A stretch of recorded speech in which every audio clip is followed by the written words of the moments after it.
Hello everyone. तो आज अपने पढ़ने वाले हैं इस लेक्चर में ऑसिलेशंस। ठीक है, क्लास 11 का ये चैप्टर बहुत बेसिक से अपने पढ़ेंगे यहाँ पे।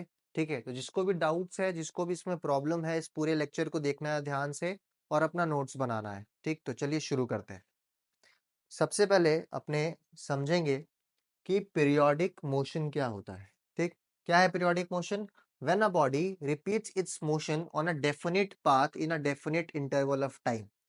अब जैसे हम लोग समझ सकते हैं कि पीरियोडिक मोशन का मतलब क्या है? कोई भी ऐसा मोशन जो एक पर्टिकुलर पीरियड ऑफ टाइम के बाद रिपीट होगा। कोई भी ऐसा मोशन जो एक पर्टिकुलर पीरियड ऑफ टाइम के बाद अपने आप को रिपीट करेगा, उस टाइप ऑफ मोशन को अपने क्या बोलते हैं? पीरियोडिक मोशन कहते हैं। ठीक, और इसका जो इंटरवल ऑफ टाइम है, ये जो इंटरवल ऑफ टाइम है जिसके बाद ये खुद को रिपीट करता है, उस इंटरवल ऑफ टाइम को अपने कहते हैं टाइम पीरियड। उस इंटरवल ऑफ टाइम को अपने कहते हैं टाइम पीरियड। एग्जाम्पल के तौर पे अगर अपने क्लॉक घड़ी को देखते हैं, तो घड़ी में जो आवर हैंड होता है, ठीक है, अब वो आवर हैंड हो चाहे मिनट हैंड हो, अब एक आवर हैंड अगर अपने घड़ी बनाते हैं तो इसमें जो आवर हैंड है वो मान लीजिए ये 12 है, तो ये एक बार घूम के 12 पे आएगा कब वापस? एक आवर हैंड को कम से कम कितना टाइम लगना चाहिए? 12, 12 आवर्स, 12 घंटा लगता है उसको एक बार घूमने में। ठीक है, अब एक बार ये घूम गया, 12 घंटा इसको लगा एक बार घूमने में। अब ये वापस से इसी पीरियोडिक मोशन, इसी मोशन को बार बार रिपीट करेगा। कितने घंटे बाद रिपीट करेगा? 12 घंटे बाद रिपीट करेगा। तो एक घड़ी का जो घंटा घंटा वाला कांटा, जो छोटा वाला कांटा होता है, वो एक बार घूमने में उसको कितना टाइम लगता है?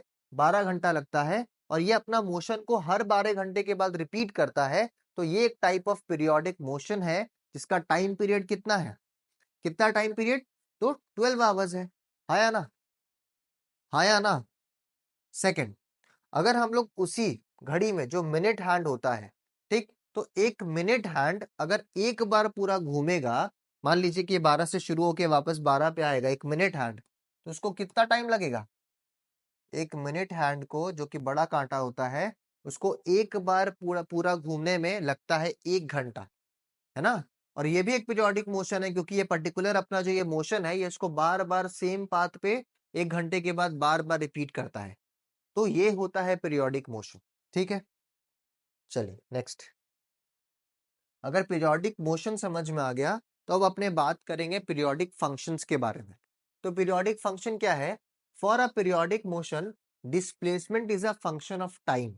अब देखिए, कोई भी मोशन को, जैसे हम लोग इस चैप्टर में पीरियोडिक मोशन के बारे में बात कर रहे हैं, तो पीरियोडिक मोशन को अपने रिप्रेजेंट करते हैं डिस्प्लेसमेंट टाइम कर्व के थ्रू। मतलब कि हम लोग किसी भी मोशन का डिस्प्लेसमेंट हमेशा टाइम के संग जो डिस्प्लेसमेंट चेंज होगा। देखिए, मोशन क्या होता है? अगर कोई भी चीज मूव कर रहा है, इसका मतलब क्या? टाइम के संग उसका क्या बदलना चाहिए? पोजीशन बदलना चाहिए। तो अगर टाइम के संग अगर किसी भी ऑब्जेक्ट का पोजीशन चेंज हो रहा है, मतलब उसका डिस्प्लेसमेंट हो रहा है। ठीक, और डिस्प्लेसमेंट किस हिसाब से हो रहा है विद रिस्पेक्ट टू टाइम, वही मोशन को दर्शाता है ना? तो यहाँ पे पीरियोडिक मोशन में क्या लिखा हुआ है कि displacement is a function of time. Displacement को हम लोग यहाँ पे स्मॉल y से डिनोट करते हैं और टाइम को हम लोग स्मॉल t से डिनोट करते हैं। तो जब भी किसी भी एक मोशन को डिस्प्लेसमेंट और टाइम के रेस्पेक्ट में लिखा जाएगा, तो उसको अपने कहेंगे पीरियोडिक फंक्शन। ठीक है, कोई भी पीरियोडिक मोशन को अगर उसका डिस्प्लेसमेंट टाइम इक्वेशन के फॉर्म में लिखा जाएगा, तो अपने उसको कहेंगे पीरियोडिक फंक्शन। ठीक, अभी पीरियोडिक फंक्शन, जो हम लोग पीरियोडिक फंक्शन का मतलब, पीरियोडिक मोशन क्या था? जो एक पर्टिकुलर टाइम इंटरवल के बाद रिपीट हो। ठीक है, तो जो दो बेसिक फंक्शंस, एकदम सिंपल बेसिक फंक्शंस जो अपने यहाँ पे यूज करते हैं पीरियोडिक मोशन को रिप्रेजेंट करने के लिए, वो होता है कॉस और साइन। ठीक है, तो ये जो y है, y क्या दर्शा रहा है? डिस्प्लेसमेंट को। t क्या है? f of t। y equals to f of t, मतलब displacement is a function of time, है ना? Displacement is a function of time, और उसको अपने लिखे है a cos omega t। a cos omega t हम लोग देखिए ट्रिग्नोमेट्री में पढ़ते हैं cos थीटा। कॉस थीटा, और यहाँ पे जो थीटा होता है वो क्या होता है, थीटा होता है एंगल्स इन रेडियन। ठीक, अगर आप लोग यूसीएम पढ़े हो तो आप लोग ये जानते होगे थीटा होता है एंगुलर डिस्प्लेसमेंट। ठीक है, और एंगुलर डिस्प्लेसमेंट बाई टाइम होता है एंगुलर वेलोसिटी यूसीएम में। ठीक है, यूनिफॉर्म सर्कुलर मोशन में ये चीज अपने पढ़े हैं कि angular displacement by time is equals to angular velocity. और यहाँ पे थीटा क्या हो गया, थीटा बराबर ओमेगा टी, थीटा बराबर ओमेगा टी। तो यहाँ पे यही कॉस थीटा की जगह पे अपने लिखे हैं ओमेगा टी, और वहां पे ओमेगा क्या है, एंगुलर फ्रीक्वेंसी या फिर एंगुलर डिस्प्लेसमेंट है, और टी क्या है, टाइम है। ठीक, अब ये स्मॉल ए क्या है, तो स्मॉल ए को अपने कहते हैं एम्पलीट्यूड। थोड़ा सा 5 मिनट वेट कीजिए, आपको ये सब कुछ क्लियर होगा कि कॉस का ग्राफ कैसा होता है, एम्पलीट्यूड क्या है, ओमेगा क्या है। ठीक है, तो अभी फिलहाल के लिए बस इतना अपने को समझना है कि कोई भी पीरियोडिक फंक्शन सिंपलेस्ट फॉर्म में कॉस और साइन के टर्म्स में रिप्रेजेंट होता है। ठीक है, तो दोनों में से कोई भी अपने यूज कर सकते हैं, क्योंकि दोनों ही क्या है, पीरियोडिक फंक्शंस है। साइन का ग्राफ और कॉस का ग्राफ खुद को एक पर्टिकुलर टाइम इंटरवल के बाद रिपीट करता है, और वो टाइम इंटरवल होता है 2 पाई, और 2 पाई और डिग्री में अगर लिखेंगे तो 360 डिग्री।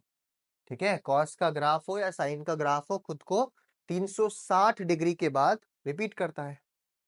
ठीक, नेक्स्ट, अब ऑसिलेटरी मोशन क्या है। हम लोग पीरियोडिक मोशन तो समझ लिए, अब अपने को समझना है कि ऑसिलेटरी मोशन क्या होता है। तो ऑसिलेशन या फिर ऑसिलेटरी मोशन का मतलब क्या है, if a body in periodic motion moves to and fro about a mean position. अब ये पार्ट बहुत इंपॉर्टेंट है, to and fro about a mean position. Mean position को अपने इक्विलिब्रियम पोजीशन भी कहते हैं। ठीक है, तो अब एग्जांपल से समझते हैं। मान लेते हैं एक पेंडुलम है। ठीक, तो एक पेंडुलम कैसे ऑसिलेट करता है, एक पेंडुलम है, ठीक, एक वायर होता है, नीचे एक बॉब होता है। ठीक, अब ये जब एकदम रेस्ट पे है तो ये अपने मीन पोजीशन पे है। ठीक, अगर अपने इसको डिस्प्लेस किए, मान लीजिए इसको हम खींच के यहाँ ले गए, ठीक, फिर इसकी अगर हम इसको डिस्टर्ब करेंगे तो ये पहले क्या होगा, यहाँ आएगा, फिर ये मीन पोजीशन पे वापस आएगा, फिर ये इस तरफ जाएगा, फिर ये मीन पोजीशन पे वापस आएगा। ठीक, तो ये जो मूवमेंट है टू एंड फ्रो, ठीक है, टू एंड फ्रो, ये आगे पीछे ये मूव करते रहेगा। ठीक, और किसके अलोंग, अपने मीन पोजीशन के अलोंग ही मूव करेगा। इसका मीन पोजीशन यहाँ से नहीं बदलेगा। ठीक है, अगर मान लेते हैं कि ये यहाँ से यहाँ तक ए डिस्टेंस कवर किया, या ए डिस्प्लेसमेंट हॉरिजॉन्टल डिस्टेंस अगर ए कवर किया, तो यहां से यहां भी वो क्या करेगा, ए ही कवर करेगा। ठीक है, अभी इसी से एम्पलीट्यूड रिलेट होने वाला है, अभी अपने थोड़ा देर में इस चीज को बात करेंगे। अभी अपने सिर्फ डेफिनेशंस और बेसिक कॉन्सेप्ट समझ रहे हैं कि ऑसिलेटरी मोशन होता क्या है।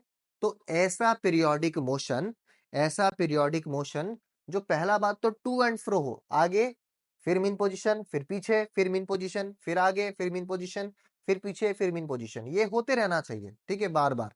ठीक है, तो इसको अपने कहेंगे ऑसिलेटरी मोशन। और अगर हम लोग इसको एक ऑसिलेशन के बारे में बात करें कि ये एक ऑसिलेशन कब खत्म किया, तो इसका मतलब क्या होगा, चलिए इसको नंबर दे देते हैं यहाँ पे, कि पहले बॉब यहाँ पे था, पोजीशन नंबर 1, फिर बॉब यहाँ गया, पोजीशन नंबर 2, फिर बॉब यहाँ आया, पोजीशन नंबर 3, फिर बॉब यहाँ गया, पोजीशन नंबर 4, फिर बॉब यहाँ आया वापस, पोजीशन नंबर 5। तो 1 से 2 गया, 2 से 3 आया, 3 से 4 आया, 4 से 5 आया, एक ऑसिलेशन यहाँ पे खत्म हुआ। ठीक है, मीन पोजीशन पे शुरू किया था, ठीक है, अपना मैक्सिमम रीच किया, फिर मीन पे आया, फिर नेगेटिव मैक्सिमम रीच किया, फिर मीन पे आया, ये हुआ एक ऑसिलेशन कंप्लीट। ठीक है, और इसको कवर करने में जो भी टाइम लगा होगा उसको अपने कहेंगे टाइम पीरियड ऑफ ऑसिलेशन। ठीक है, क्या कहेंगे, टाइम पीरियड ऑफ ऑसिलेशन। और ये स्पेसिफिक टाइम पीरियड के बाद ये जो मोशन है ये बार बार खुद को रिपीट करेगा। ठीक है, तो पहला एग्जाम्पल सबको क्लियर है। ठीक है, और इसी चीज को अगर स्प्रिंग में देखा जाए, मान लेते एक स्प्रिंग है और स्प्रिंग के यहाँ पे एक मास लगा हुआ है, ठीक है, अपने इसको अगर डिस्टर्ब किए, इसको खींच के मान लीजिए छोड़ देते हम, तो ये स्प्रिंग क्या होगा, इस तरीके से ऑसिलेट करेगा। ये इसका मेन पोजीशन है, ये इसका मेन पोजीशन है। ये पहले आगे गया, फिर वापस जीरो पे आया, मेन पोजीशन पे आया, फिर नेगेटिव में आया, फिर मेन पोजीशन पे आया, एक ऑसिलेशन कंप्लीट। फिर ये वापस बार बार इसको खुद को क्या करेगा, रिपीट करते रहेगा। ठीक है, अब इसमें ध्यान क्या रखना है कि जितना आगे की तरफ डिस्प्लेस होगा उतना ही इसको पीछे भी आना पड़ेगा।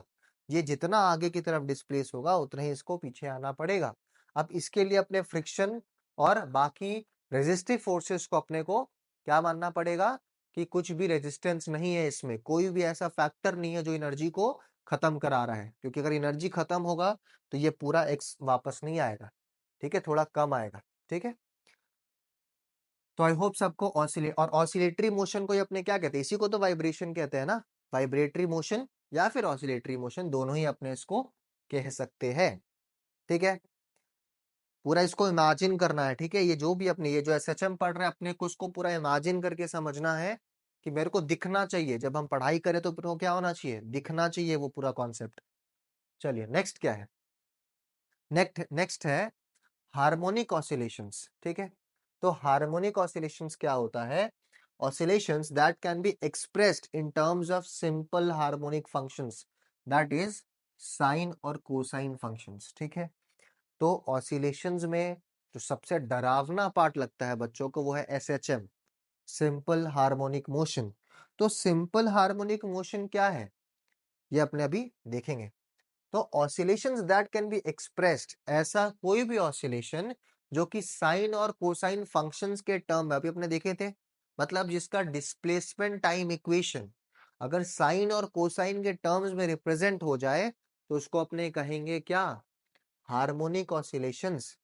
ठीक है, अब इसमें एक चीज क्या ध्यान रखना है कि इस टाइप ऑफ ऑसिलेशन में क्या होता है, जो भी फोर्स या एक्सेलरेशन होगा, जो भी ऑब्जेक्ट ऑसिलेट कर रहा है उसका फोर्स या एक्सेलरेशन, देखो जिस तरफ एक्सेलरेशन होगा उसी तरफ ही क्या होगा, फोर्स होगा। ठीक, is always directed towards the mean position. ये याद रखना आपको कि ऑब्जेक्ट जैसे भी मूव कर रहा है, पेंडुलम था, ठीक है, तो जब ये इधर जा रहा है फिर इधर आ रहा है फिर इधर जा रहा है फिर इधर आ रहा है, तो इसका फोर्स हो या फिर एक्सेलरेशन हो वो हमेशा इसके मीन पोजीशन की तरफ ही डायरेक्टेड होगा। ठीक है, और उसका जो वैल्यू होगा वो डायरेक्टली प्रोपोर्शनल होगा टू द डिस्प्लेसमेंट, मतलब हम इसको जितना दूर ले जाएंगे फोर्स या फिर एक्सेलरेशन का वैल्यू उतना ज्यादा होगा। ठीक है, सब कुछ अभी अपने बात करेंगे, अभी बस अपने चीजों को डिफाइन कर रहे हैं। ठीक है, समझ में आया ये चीज, समझ में आया ये चीज। चलो अभी क्या है, the harmonic oscillation of constant amplitude end of a single frequency. कैसा, पहला बात क्या था कि हार्मोनिक ऑसिलेशंस क्या है भैया, तो हार्मोनिक ऑसिलेशंस ऐसा ऑसिलेशंस है जिसका डिस्प्लेसमेंट टाइम इक्वेशन साइन और कोसाइन फंक्शंस के टर्म में क्या हो जाए, रिप्रेजेंट हो जाए। हाँ या ना, ठीक है, और वैसा हार्मोनिक ऑसिलेशंस जिसका एम्पलीट्यूड कांस्टेंट हो, जिसका एम्पलीट्यूड कांस्टेंट हो और एक ही फ्रीक्वेंसी हो, और एक ही फ्रीक्वेंसी हो। ठीक है, तो इसका एम्पलीट्यूड को अपने रिप्रेजेंट करते हैं ए से। ठीक है, जिसका एम्पलीट्यूड क्या होना चाहिए, कांस्टेंट होना चाहिए, और जिसका फ्रीक्वेंसी क्या हो, एक ही फ्रीक्वेंसी पे वो कॉपरेट करे, उसको अपने कहते हैं क्या, सिंपल हार्मोनिक मोशन या फिर सिंपल हार्मोनिक ऑसिलेशन। ठीक है, तो अभी अभी यहाँ पे अपने कुछ चीज देखते हैं। अभी ये इक्वेशन को समझने से पहले हम आपको एक दो चीज दिखाते हैं, उसके बाद आपको ये चीज और क्लियर हो जाएगा। चलिए पहले हम लोग साइन और कोसाइन का ग्राफ थोड़ा सा देख लेते हैं। ये जो साइन और कोसाइन का ग्राफ है इसको अपने कहते हैं साइनूसॉइडल ग्राफ, ग्राफ या फिर कर्व्स। क्या कहते हैं, साइनूसॉइडल कर्व्स या फिर ग्राफ। ठीक है, अब जैसे अपने पढ़े है कि ये होता है साइन का ग्राफ। ठीक, ये 0 से लेके हम लोग सिर्फ एक ऑसिलेशन बनाए हैं, ठीक है। साइन ग्राफ या कोसाइन या फिर कॉस ग्राफ का अपने सिर्फ एक ऑसिलेशन यहाँ पे बनाए हैं। ये ग्राफ माइनस इन्फिनिटी से प्लस इन्फिनिटी तक चलते रहता है। हम लोग सिर्फ यहाँ पे 0 से लेके टाइम पीरियड टी मतलब एक ऑसिलेशन, एक साइकिल खाली रिप्रेजेंट कर रहे हैं, ठीक है। तो चलिए अभी देखते हैं, अब ये साइन का ग्राफ क्या कहता है। देखिए यहाँ पे शुरू हुआ, मैक्सिमम पे गया, फिर मीन पे आया, फिर नेगेटिव मैक्सिमम पे गया, फिर मीन पे आया। क्या रिप्रेजेंट कर रहा है भाई ये, समझो। जब ये पेंडुलम ऐसा था अपना, तो ये 0 पे था, ठीक। ये अभी मीन पोजीशन पे तो 0 पे है, ये पॉइंट है अपना, ये टाइम 0।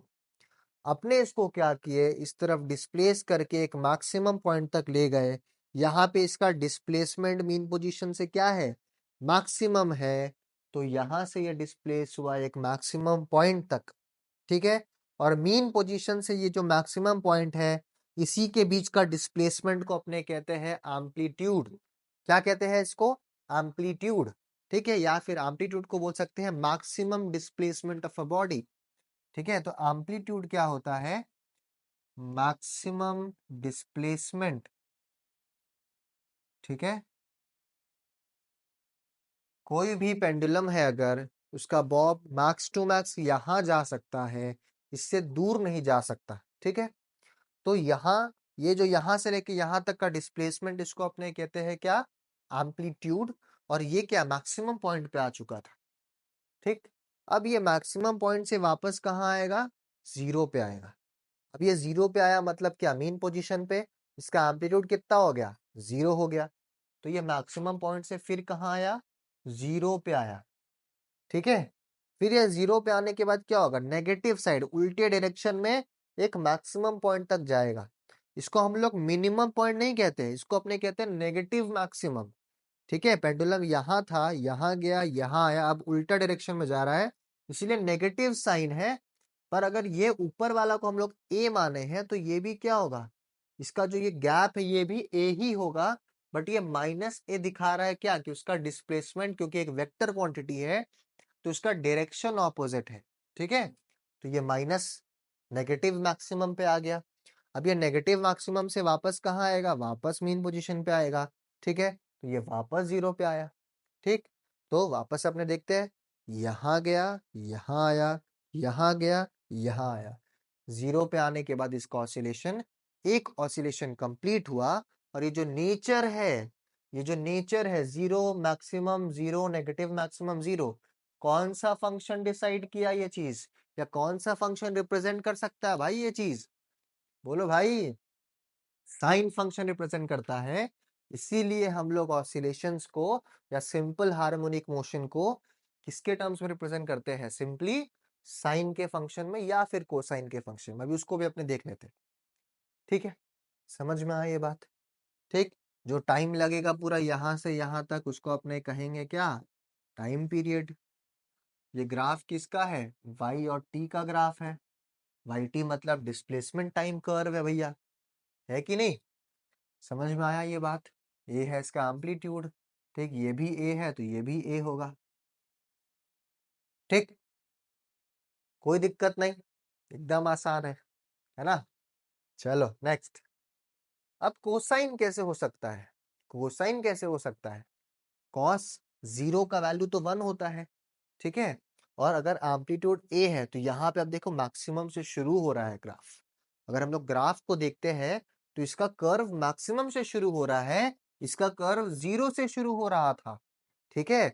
तो पेंडुलम तो भैया यहां से भी शुरू हो सकता है, या हम इस ऑसिलेशन को यहां से नापना शुरू करते हैं। हम क्या किए, पेंडुलम को खुद से खींच के यहाँ रखे हैं बॉब को। अब हम यहाँ से छोड़ेंगे तब मेरा टाइम 0 है। हम यहाँ से नहीं मूव करना शुरू किए, हम यहाँ से इसको नापना शुरू किए। और हम यहाँ से इसको अभी हम छोड़ेंगे। जब हम इसको यहाँ से छोड़ेंगे, तो ये ऑलरेडी अपने मैक्सिमम पॉइंट पे है, मतलब ये अपने एम्पलीट्यूड ए पे है, ठीक है। तो जब छोड़ने वाले हैं, तो ये मैक्सिमम पॉइंट पे है। अब ये कहाँ जाएगा, मीन पे आएगा, तो भाई 0 पे आया। फिर ये कहाँ जाएगा, नेगेटिव मैक्सिमम पे जाएगा, नेगेटिव मैक्सिमम पे गया। फिर ये कहाँ आएगा, जीरो पे आएगा, तो जीरो पे आया। ठीक, फिर ये कहाँ जाएगा, वापस जहां पे छोड़े थे, मतलब अपने पॉजिटिव मैक्सिमम पे जाएगा, और यहाँ पे एक ऑसिलेशन कंप्लीट होगा। ठीक है, शुरू हुआ mean, negative maximum, mean, again positive maximum. ठीक है, तो यहां से आया मीन पोजीशन पे, मीन से गया नेगेटिव मैक्सिमम पे, फिर आया जीरो पे, फिर आया अपने मैक्सिमम पे। तो ये भी तो एक ऑसिलेशन है, बस हम कहाँ से नापना शुरू किए वो चीज को हम थोड़ा सा चेंज किए, और ये बिल्कुल ये नापा जा सकता है इस तरीके से। तो इसका भी मैक्सिमम डिस्प्लेसमेंट ये एम्पलीट्यूड कहलाएगा। ये प्लस है, ये माइनस है, क्योंकि इसमें डायरेक्शन ऑपोजिट है। पर ये गैप क्या होगा, ये गैप ए ही होगा। टोटल जो टाइम लगा उसको अपने क्या कहेंगे, टाइम पीरियड कहेंगे। अगर ये जीरो है, ये टाइम है, तो बीच का क्या होगा, t/2 होगा। ये भी जीरो है, t है, बीच का टाइम क्या होगा, t/2 होगा। और अगर अपने ये भी देखे तो ये क्या होगा, t/4 होगा। ये क्या होगा, t/4 का गैप, फिर t/4 का गैप, मतलब ये 3t/4 होगा, फिर t/4 का गैप, मतलब t होगा। समझ में आ रहा है, बोलो आराम से। देखो जिसको जो भी डाउट्स है, जो भी डाउट्स है कमेंट सेक्शन में उसको पोस्ट कर देना। हम एक एक डाउट्स का रिप्लाई करके आपका डाउट्स क्लियर करवा देंगे, ठीक है, कोई टेंशन नहीं लेना उसके लिए। अभी नेक्स्ट, अभी वो जो इक्वेशंस था जो दो, उस तक आने के पहले हम लोग थोड़ा सा बेसिक इंपॉर्टेंट टर्म्स के बारे में बात कर लेते हैं। ठीक है, तो ये मान लीजिए एक साइन का ग्राफ है। तो सबसे पहला चीज क्या है, एम्पलीट्यूड। अभी अपने ऑलरेडी बात कर चुके हैं कि एम्पलीट्यूड का मतलब है maximum displacement attend bye an object in oscillation. ठीक है, तो एम्पलीट्यूड का मतलब अपने को पता है कि क्या होगा, मैक्सिमम डिस्प्लेसमेंट, मैक्सिमम डिस्प्लेसमेंट। ठीक है, टाइम पीरियड, टाइम पीरियड क्या है भैया, टाइम पीरियड क्या है कि एक ऑसिलेशन को कवर करने में जितना टाइम लगा उसी को अपने क्या कहेंगे, टाइम पीरियड कहेंगे, है ना। ये हो गया टाइम पीरियड। ठीक, बहुत इजी है। ठीक, अब है फ्रीक्वेंसी। फ्रीक्वेंसी क्या होता है, तो फ्रीक्वेंसी का डेफिनेशन तो सबको ही याद रहता है कि number of oscillations covered in 1 second. क्या है इसका definition, number of oscillations, number of oscillations covered in 1 second is called frequency. अब फ्रीक्वेंसी को हम लोग स्मॉल एफ से या स्मॉल एन से रिप्रेजेंट करते हैं। ठीक है, तो अब कुछ बुक्स में स्मॉल एफ होता है, कुछ बुक्स में स्मॉल एन होता है, उससे कोई टेंशन नहीं लेना है। ठीक है, तो फ्रीक्वेंसी का अगर अपने फॉर्मूला के बारे में बात करें तो क्या होगा, number of oscillations covered in 1 second. ठीक है, 1 सेकेंड में कितना ऑसिलेशंस कवर हुआ, एक ऑसिलेशन का टाइम कितना था, एक ऑसिलेशन का टाइम कितना था, टी। एक ऑसिलेशन का टाइम था टी, तो 1 सेकेंड में ऐसा कितना सारा टी सेकेंड्स कवर हो गया, तो कैसे निकलेगा, 1/टी। 1 टाइम पीरियड करने से किसका फॉर्मूला आ जाता है, फ्रीक्वेंसी का फॉर्मूला आ जाता है। ठीक है, और फ्रीक्वेंसी का यूनिट होता है हर्ट्ज। ठीक है, या फिर सेकेंड इनवर्स, हर्ट्ज या फिर सेकेंड इनवर्स। ठीक है, अपने मेनली इसको अपने हर्ट्ज को यूज करते हैं, हर्ट्ज। ठीक है, HERTZ, हर्ट्ज। ठीक, फ्रीक्वेंसी सबको क्लियर है। ठीक, अभी नेक्स्ट, इसके बाद है फेज। फ्रीक्वेंसी के बाद है फेज। अभी देखो कि फेज क्या है, फेज फाई। अब ये सबसे इंपॉर्टेंट पार्ट है, ये जो फेज फाई है, फाई वो क्या एक्सप्रेस करता है, कोई भी पार्टिकल का पोजीशन या फिर डायरेक्शन को बताता है किसी भी एक पर्टिकुलर इंस्टेंट ऑफ टाइम में। ठीक है, मान लो कि अपने बोल रहे हैं फाई है 45 डिग्री, फाई है 45 डिग्री या फिर पाई/4। ठीक, तो अगर अपने इसको ये जो साइन ग्राफ है, इसको अगर अपने एंगल के टर्म्स में लिखेंगे तो ये एंगल कितना होगा, ये 0 होगा। टोटल टाइम पीरियड कितना होगा, 2 पाई होगा, उसका आधा कितना होगा, पाई होगा, उसका आधा कितना होगा, पाई/2 होगा, और ये कितना हो जाएगा, 3 पाई/2। क्योंकि अपने जानते हैं कि साइन खुद को 2 पाई रेडियंस में बार बार अपने आप को रिपीट करता है। तो अगर यहां से यहां तक 2 पाई है तो उसका आधा कितना होगा, पाई। उसका आधा कितना होगा, पाई/2। और अगर पाई/2 का इंटरवल है तो ये कितना हो जाएगा, 3 पाई/2। और अपने बोल रहे हैं फेज, तो फेज फाई क्या बताता है। अगर फेज का वैल्यू मेरे को पता है तो हमको ये समझ में आ रहा है कि कोई भी पार्टिकल का डायरेक्शन और पोजीशन क्या है। अगर अपने बोलेंगे फाई 45 डिग्री तो या पाई/4, तो पाई/4 क्या आएगा, इसके बीच में आएगा कहीं पे, मतलब पार्टिकल यहाँ पे है। ठीक है, पार्टिकल अगर यहाँ पे है तो अपने को पता है कि इसका पोजीशन तो मिल गया और इसका डायरेक्शन क्या होगा, इस तरफ जा रहा है ना डायरेक्शन इसका, हाँ या ना। तो फेज क्या बताता है किसी भी पार्टिकल का। अब जैसे ये तो ग्राफ में दिख रहा है, अपने जब यहाँ पे बात करेंगे तो अपने को समझ में आएगा ना, 45 डिग्री में डायरेक्शन इस तरफ है, पार्टिकल इस तरफ जाना चाह रहा है अभी। तो हम लोग को हमेशा फेज क्या बताता है कि किसी भी एक इंस्टेंट पे जो पार्टिकल जो कि एक ऑसिलेशन मोशन में है या कोई पीरियोडिक मोशन में है, उसका पोजीशन क्या है और उसका डायरेक्शन क्या है। ठीक है, समझ में आया यहाँ तक। ठीक, अभी कुछ और फॉर्मूलाज। अगर ये फ्रीक्वेंसी एफ है, फ्रीक्वेंसी एफ है, तो अगर अपने लीनियर फ्रीक्वेंसी, ये तो लीनियर फ्रीक्वेंसी है, अगर अपने एंगुलर फ्रीक्वेंसी ओमेगा के बारे में बात करेंगे तो ओमेगा का फॉर्मूला हो जाता है 2 पाई एफ। ओमेगा का फॉर्मूला 2 पाई एफ। और एफ क्या होता है, 1/t। एफ होता है 1/t, तो ओमेगा का फॉर्मूला क्या हो जाएगा, ओमेगा का फॉर्मूला हो जाएगा 2 पाई। एफ के जगह पे 1/t मतलब 2 पाई/t। ओमेगा का फॉर्मूला 2 पाई/t। ये सब फॉर्मूलाज आपको याद रहना चाहिए। ठीक है, ये सब आपको याद रहना चाहिए। ओमेगा का फॉर्मूला हो गया 2 पाई/t और यूनिट हो जाएगा रेडियंस पर सेकेंड। ठीक, अभी अगर आपको ये सब कुछ क्लियर है तो अब यहाँ पे हम लोग आते हैं। हम लोग देख लिए कि क्यों कोई भी ऑसिलेटरी मोशन भाई y equals to a sine omega t के टर्म्स में क्यों रिप्रेजेंट होता है और cos ओमेगा t के टर्म्स में क्यों रिप्रेजेंट होता है। ठीक है, अभी आपने समझ लिए ग्राफ में कि साइन और cos क्यों बनता है। और अगर आप ये समझ लिए सब कुछ तो आप समझ में आ रहा है ना कि कोई भी ऑसिलेशन का एम्पलीट्यूड जितना वो पॉजिटिव की तरफ जाएगा उतना ही नेगेटिव की तरफ जाएगा और ये बार बार रिपीट होगा। ठीक है, ये ऐसा नहीं कि आज एम्पलीट्यूड इसका अगर 4 मीटर है तो कल को 3.5 मीटर हो जाएगा, ऐसा नहीं होगा। या 4 सेंटीमीटर है तो 3.5 सेंटीमीटर हो जाएगा, ऐसा कभी नहीं होगा। ठीक है, एक पर्टिकुलर, एक परफेक्टली ऑसिलेटरी मोशन हमेशा अपना एम्पलीट्यूड को कांस्टेंट रखता है और उसका फ्रीक्वेंसी, फ्रीक्वेंसी मतलब एक सेकंड में वो जो ऑसिलेशंस ले रहा है, जितना सारा ऑसिलेशंस ले रहा है वो फिक्स है, वो फिक्स है, वो सिंगल वैल्यू है। ठीक है, वो चेंज नहीं करेगा, इसीलिए उसका फ्रीक्वेंसी क्या होगा, सेम होगा, सिंगल होगा।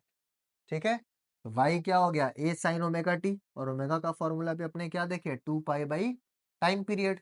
तो ओमेगा के जगह पे बस क्या पुट कर दिया गया है, 2 पाई/t पुट कर गया है। कॉस्ट में भी सेम चीज है ना, है कि नहीं। चलो नेक्स्ट, अपने यहाँ पे ग्राफ देख लिए, अपने ये चीज समझ लिए। अभी नेक्स्ट क्या है, रीस्टोरिंग फोर्स। अब यहाँ पे स्किन इन द गेम आ गया। अब रीस्टोरिंग फोर्स होता क्या है। ठीक, when the particle is displaced from its mean position then a periodic force acts upon it directed towards the mean position। ठीक है, and this force is known as restoring force। एक spring को ले लेते हैं। स्प्रिंग, जब अपने spring अपने नॉर्मल स्टेट पे है, ठीक, ये इसका मीन पोजीशन है। ठीक है, मीन पोजीशन या फिर इक्विलिब्रियम पोजीशन पे है। अब हम लोग क्या किए कि इसको खींच के हम यहाँ ले गए, मतलब स्प्रिंग को थोड़ा सा अपने स्ट्रेच किए। ठीक, मान लेते हैं ये जो डिस्प्लेसमेंट है, ये जो एम्पलीट्यूड है वो a है, प्लस ए माइनस से कुछ भी लिख सकते हैं, क्योंकि अगर अपने लेफ्ट राइट की तरफ ले जा रहे हैं तो इसको अपने क्या लेंगे, प्लस ए। हम सिर्फ मैग्नीट्यूड लिख रहे हैं कि हम लोग ए डिस्प्लेसमेंट उसको आगे ले गए। तो अब जैसे जैसे हम एक स्प्रिंग को खींच रहे हैं, स्प्रिंग के अंदर क्या डेवलप हो रहा है, स्प्रिंग के अंदर एक ऑपोजिशन डेवलप हो रहा है, एक रीस्टोरिंग फोर्स डेवलप हो रहा है। जैसे ही अपने उस स्प्रिंग को छोड़ेंगे, स्प्रिंग किधर आने वाला है? स्प्रिंग वापस अपने मेन पोजीशन की तरफ आने वाला है। और वो फोर्स जो उसको अपने मेन पोजीशन की तरफ वापस लाना चाह रहा है, उसी फोर्स को अपने कहते हैं क्या? Restoring force. ठीक है, तो जितना बाहर से हम फोर्स लगा के उसको खींच के ले गए, उतना ही अमाउंट का रीस्टोरिंग फोर्स उसके अंदर डेवलप हुआ। और जैसे ही हम स्प्रिंग को छोड़ेंगे, वो जो रीस्टोरिंग फोर्स है वो उसको अपने मीन पोजीशन की तरफ लाने वाला है। ठीक है, और जब उसके ऊपर फोर्स लगेगा, वो इस तरफ आ रहा है, तो उसमें क्या होगा? क्या होगा? Due to this force an acceleration is produced in the particle and it vibrates. ठीक है, तो जब वो आया, इस तरफ आया, तो उसमें जो एक्सेलरेशन प्रोड्यूस होगा, वो इस स्प्रिंग को क्या करेगा? रिस्टोरिंग फोर्स को खींच के, मतलब इसको यहां से लेके, अगर ये ए डिस्प्लेसमेंट आगे गया था, तो ये फिर ये डिस्प्लेसमेंट वापस भी आएगा। ठीक है, ये मतलब यहाँ पे ये स्प्रिंग ऐसे चपेगा और ये स्प्रिंग यहाँ तक आएगा। ठीक है, और फिर ये अपने मोशन को वापस से रिपीट करेगा। इसमें वाइब्रेशन प्रोड्यूस होने लगेगा। खींच के हम यहाँ ले गए, रिस्टोरिंग फोर्स डेवलप हुआ, छोड़े, एक्सेलेरेशन प्रोड्यूस हुआ, उसको इस तरफ तक लाया, फिर ये वापस इस तरीके से ऐसे ऑसिलेट करने या वाइब्रेट करने लग जाएगा। ठीक है, तो ये जो अपने बात किए थे कि द फोर्स और acceleration is directed towards the mean position. ठीक है, तो जब हम स्प्रिंग को इस तरफ ले गए, तो रिस्टोरिंग फोर्स किधर डेवलप हो रहा था? मीन पोजीशन की तरफ। ठीक, स्प्रिंग जब ऐसे एक्सेलरेशन से इधर आया, तो उसका रिस्टोरिंग फोर्स किधर डेवलप हो रहा था? मीन पोजीशन की तरफ। इसीलिए जब ऑब्जेक्ट यहाँ पे था तो इधर आना चाहता था, जब ऑब्जेक्ट यहाँ पे था तो भी इधर आना चाहता था। और ये क्या है? ये बीच वाला पॉइंट क्या है? मीन पोजीशन है। तो इसीलिए अपने बोले कि द फोर्स या जो रिस्टोरिंग फोर्स है, वो हमेशा मीन पोजीशन की तरफ डायरेक्टेड रहेगा, है ना? और वो मीन पोजीशन की तरफ डायरेक्टेड रहेगा, तो उसका एक्सेलरेशन जो प्रोड्यूस हो रहा है, वो भी किस तरफ होगा? वो भी मीन पोजीशन के तरफ ही होगा। समझ में आया ये बात? है ना? तो अपने क्या बात किए थे वहां पे, अब समझ में आ रहा है। बोले थे 5 मिनट रुकना है, सब कुछ समझ में आएगा। ठीक है, तो ये जो फोर्स है, इसको अपने रिस्टोरिंग फोर्स कहते हैं। और ये जो एक्सेलरेशन है, वो इस फोर्स की वजह से ही डेवलप होता है। तो अगर कोई भी पूछता आपसे कि भाई एसएचएम क्या है, बताओ तो, सिंपल हार्मोनिक मोशन क्या है, बताओ मेरे को, तो आप क्या बोलोगे? ये देखो, कंडीशंस बोलो, डेफिनेशन बोलो, दोनों सेम है। कंडीशंस क्या है? Motion of the particle should be along a straight line to and fro about a fixed point. Fixed point को ये अपने क्या कहते हैं? मीन या फिर इक्विलिब्रियम पोजीशन। ठीक है, तो सबसे पहला पॉइंट क्या है? सबसे पहला पॉइंट है कि मोशन, जो भी पार्टिकल ऑसिलेट कर रहा है, वो हमेशा एक स्ट्रेट लाइन में ऑसिलेट करना चाहिए। और टू एंड फ्रो, आगे पीछे आगे पीछे आगे पीछे ऑसिलेशन इसका होना चाहिए। पहला कंडीशन। सेकंड, रिस्टोरिंग फोर्स या फिर एक्सेलरेशन जो प्रोड्यूस हुआ, वो डायरेक्टली प्रोपोर्शनल होगा किससे? डिस्प्लेसमेंट से। स्प्रिंग वाले एग्जांपल पे वापस आते हैं। जितना ज्यादा हम इन पोजीशन से स्प्रिंग को खींचेंगे, उतना ज्यादा जोर से ये वापस आने वाला है कि नहीं? वो रबर बैंड क्या होता है, जब दोस्त, अगर कोई आपका दोस्त आपके संग बदमाशी कर रहा है और रबर बैंड अगर खींचा और अब छोड़ने वाला है, तो ज्यादा चोट कब लगेगा? जब वो ज्यादा रबर बैंड को खींच के छोड़ेगा आपकी तरफ, है ना? या फिर आप लोग जब भी मेला जाते हो, तो मेला में जो वो ड्रैगन वाला झूला होता है, जो ड्रैगन वाला झूला होता है, वो भी किसका किसका एप्लीकेशन है? ऑसिलेशन ही तो हो रहा है। मीन पोजीशन से ड्रैगन शुरू होता है, अपना मैक्सिमम डिस्प्लेसमेंट, फिर मीन पोजीशन पे, फिर नेगेटिव मैक्सिमम, फिर मीन पोजीशन पे। जितना ऊपर वो जाएगा, उतना डर लगेगा। क्यों? क्योंकि जितना ऊपर वो जाएगा, उतना तेजी से वो नीचे आने वाला है। ठीक है, तो जो रिस्टोरिंग फोर्स है या जो एक्सेलरेशन है, वो डायरेक्टली प्रोपोर्शनल होगा डिस्प्लेसमेंट से। जितना दूर जाएगा मेन पॉइंट से, उतना ज्यादा रिस्टोरिंग फोर्स, उतना ज्यादा एक्सेलरेशन। ठीक है, एंड थर्ड क्या है? जो फोर्स या फिर एक्सेलरेशन है, वो किसकी तरफ डायरेक्टेड होता है? भाई अभी बताए थे, वो जो फिक्स्ड पॉइंट या फिर जो मीन पोजीशन है, उसके तरफ ही डायरेक्टेड होता है।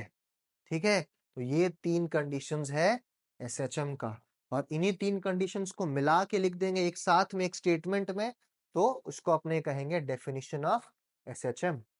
अपने एग्जाम्पल के बारे में अभी बात कर चुके हो, horizontal spring, positive maximum, mean position, negative maximum, ठीक, ये अपने आप को रिपीट करेगा। जितना दूर खींचेंगे उतना ज्यादा रिस्टोरिंग फोर्स, उतना ज्यादा एक्सेलरेशन, और दोनों का डायरेक्शन किस तरफ होगा, तो मीन पोजीशन की तरफ होगा। आया ना? सबको मजा आ रहा है पढ़ने में? कोई भी चीज नहीं समझ में आ रहा है ऐसा होगा नहीं, एकदम आराम से ध्यान देना है। चलिए, तो अब सबको समझ में आ रहा है कि एसएचएम होता क्या है। जिनको भी आज तक समझ में नहीं आया कि एसएचएम क्या होता है, आज समझ में आ रहा है तो चलिए next.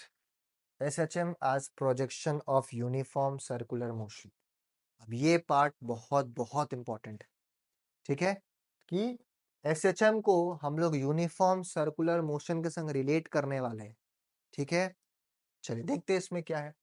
If a particle is moving along with uniform speed along the circumference of a circle, अगर एक पार्टिकल एक सर्कल के बाउंड्री पे, मतलब एक सर्कल एक सर्कुलर पाथ पे रोटेट कर रहा है, along with कैसा speed, along with uniform speed, मतलब उसका स्पीड का वैल्यू क्या है, कांस्टेंट है, तभी तो यूनिफॉर्म सर्कुलर मोशन कह रहे हैं, आया ना?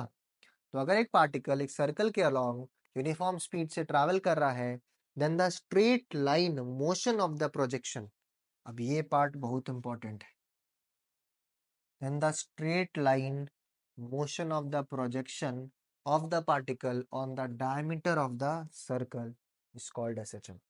अभी हम लोग एसएचएम में बोले कि भैया पार्टिकल को तो स्ट्रेट लाइन में मूव करना होगा और टू एंड फ्रो मूव करना होगा, तो भी एसएचएम होगा। तो एक सर्कुलर मोशन तो स्ट्रेट लाइन में मूव नहीं कर रहा है, तो एसएचएम कैसे हो गया? इसीलिए क्या बोला है, ये जो वर्ड है ना, ठीक है, projection of uniform circular motion जो होता है वो एसएचएम होता है, ना कि सर्कुलर मोशन। अभी देखते हैं अपन। और इसी सर्कल को अपने कहते हैं रेफरेंस सर्कल, और जो कॉन्सेप्ट अभी अपने पढ़ेंगे उसको अपने कहेंगे काइनेमैटिकल डेफिनेशन ऑफ एसएचएम। अब ये सर्कल देखो, इसको अपने एकदम ध्यान से समझते हैं, और हम लोग ये भी अभी बात करेंगे कि ये सर्कल का जो डिस्प्लेसमेंट टाइम का इक्वेशन है वो वापस से y equals to a sine omega t में कैसे रिप्रेजेंट हो गया, ठीक है। इसका मूवमेंट और ये जो y का अपने साइन ग्राफ अभी देखे थे, zero maximum zero negative maximum zero, वो कैसे इससे लिंक हो गया, ठीक। तो इसको हम लोग फ्रेशली समझते हैं। अभी देखो एक सर्कल है, ठीक, और हम लोग देख रहे हैं कि एक ये क्या है, सेंटर ऑफ द सर्कल है और एक पॉइंट P है। अब हम मानते हैं, देखो कोई भी इक्वेशन जब अपने लिखेंगे, कोई भी इक्वेशन जब अपने लिखेंगे तो एक जनरल पॉइंट तो लेना पड़ेगा ना। तो हम मानते हैं कि पार्टिकल किसी भी एक इंस्टेंट ऑफ टाइम t पे, जो भी पार्टिकल का अपने एसएचएम इक्वेशन बनाना चाहते हैं, वो किसी भी एक पर्टिकुलर इंटरवल ऑफ टाइम या टाइम इंस्टेंट पे ये इस पॉइंट P पे है, ठीक। और उस टाइम उसका थीटा एंगुलर डिस्प्लेसमेंट, हम लोग देखो पॉजिटिव एक्स एक्सिस को हम लोग क्या माने हैं, पॉजिटिव एक्स एक्सिस को अपने रेफरेंस माने हैं, ठीक। और रेफरेंस है वो कितना एंगल, देखो हमेशा दो चीज याद रखना है, anti clockwise direction, anti clockwise direction में जो भी हो, डिस्प्लेसमेंट हो, वेलोसिटी हो, सब कुछ को अपने पॉजिटिव मानते हैं, ये कन्वेंशन है। और क्लॉकवाइज डायरेक्शन में कुछ भी होगा उस डायरेक्शन को अपने नेगेटिव मानते हैं, ठीक। तो हम लोग एक पोजीशन पॉइंट का पोजीशन माने हैं P, जहाँ पे एक पार्टिकल है जिसका एंगुलर डिस्प्लेसमेंट क्या है, ओमेगा टी, ठीक, एंटी क्लॉकवाइज डायरेक्शन में। अब ये थीटा है, और अब तो ये भी क्या होगा, थीटा होगा, क्योंकि ये OB और PN ये दोनों लाइंस क्या है, पैरेलल है। तो इंटीरियर ऑल्टरनेट एंगल्स के हिसाब से दोनों क्या हो गया, इक्वल हो गया। अब यहाँ से समझना शुरू करो। तो हम लोग क्या करेंगे, ये पार्टिकल अभी क्या होगा, ये पार्टिकल अभी इसको ही ऐसे सर्कल में ये पूरा रोटेट करेगा, ठीक है, ऐसे सर्कल में ये बार बार बार बार बार बार रोटेट करेगा, ठीक। और हम लोग को पता है कि इसका एक ऑसिलेशन कब कंप्लीट होगा, जब ये यहाँ से ऐसे ये घूम के यहाँ पे एक बार आ जाए तो इसका एक ऑसिलेशन कंप्लीट, और इसके बाद ये वापस से सेम चीज को बार बार कवर करते जाएगा। उसमें इसका जो थीटा का वैल्यू होगा यहाँ से लेके यहाँ तक, या फिर बोल सकते हो यहाँ से लेके यहाँ तक, ये 2 पाई रेडियंस या फिर 360 डिग्री ही होगा। ठीक है, तो ये सब चीज तो बेसिक्स है। ये पॉइंट यहाँ से घूम के आने में कितना लगाएगा, 2 पाई, 2 पाई रेडियंस लगेगा उसको। एक बार ये घूम गया तो इसका एक ऑसिलेशन कंप्लीट हो गया, मतलब एक ऑसिले पीरियोडिक मोशन है। ठीक है, चलो अभी अपने इसको समझते हैं। तो हम लोग बोले कि इसका हम लोग को प्रोजेक्शन निकालना है along the diameter of this circle. तो प्रोजेक्शन क्या होगा ये चीज समझते हैं। अगर इस वाई एक्सिस पे, ये जो वाई एक्सिस है, अगर इस पे हम लोग इसका प्रोजेक्शन निकाले, प्रोजेक्शन मतलब क्या, प्रोजेक्शन मतलब कि ये जो पॉइंट पी है, इसका प्रोजेक्शन, इसका कंपोनेंट वाई एक्सिस पे कितना आ रहा है, ये जो ओ एन है, ये जो ओ एन है यही होगा इस ओपी का प्रोजेक्शन। ओ एन, हाँ या ना, लिख सकते हैं ना, O N is the projection of OP, पहला पॉइंट। ठीक, स्टार्टिंग पॉइंट है। नेक्स्ट, फिर ये पॉइंट पी मान लेते हैं यहाँ चला गया। जब ये पॉइंट पी यहाँ गया तो इसका प्रोजेक्शन कहाँ आया, यहाँ पे, मतलब इसका ये प्रोजेक्शन हो गया। ठीक, फिर ये पॉइंट पी यहाँ आया तो इसका प्रोजेक्शन यहाँ से लेके ये एन तक हो गया, वो ए हो गया इसका प्रोजेक्शन। फिर ये पॉइंट पी कहाँ आएगा, मान लेते यहाँ आया तो इसका प्रोजेक्शन क्या हो गया, यहाँ हो गया। ठीक, फिर ये पॉइंट पी मान लेते यहाँ आ गया, अब इसका प्रोजेक्शन कहाँ हो गया, ये हो गया इसका प्रोजेक्शन।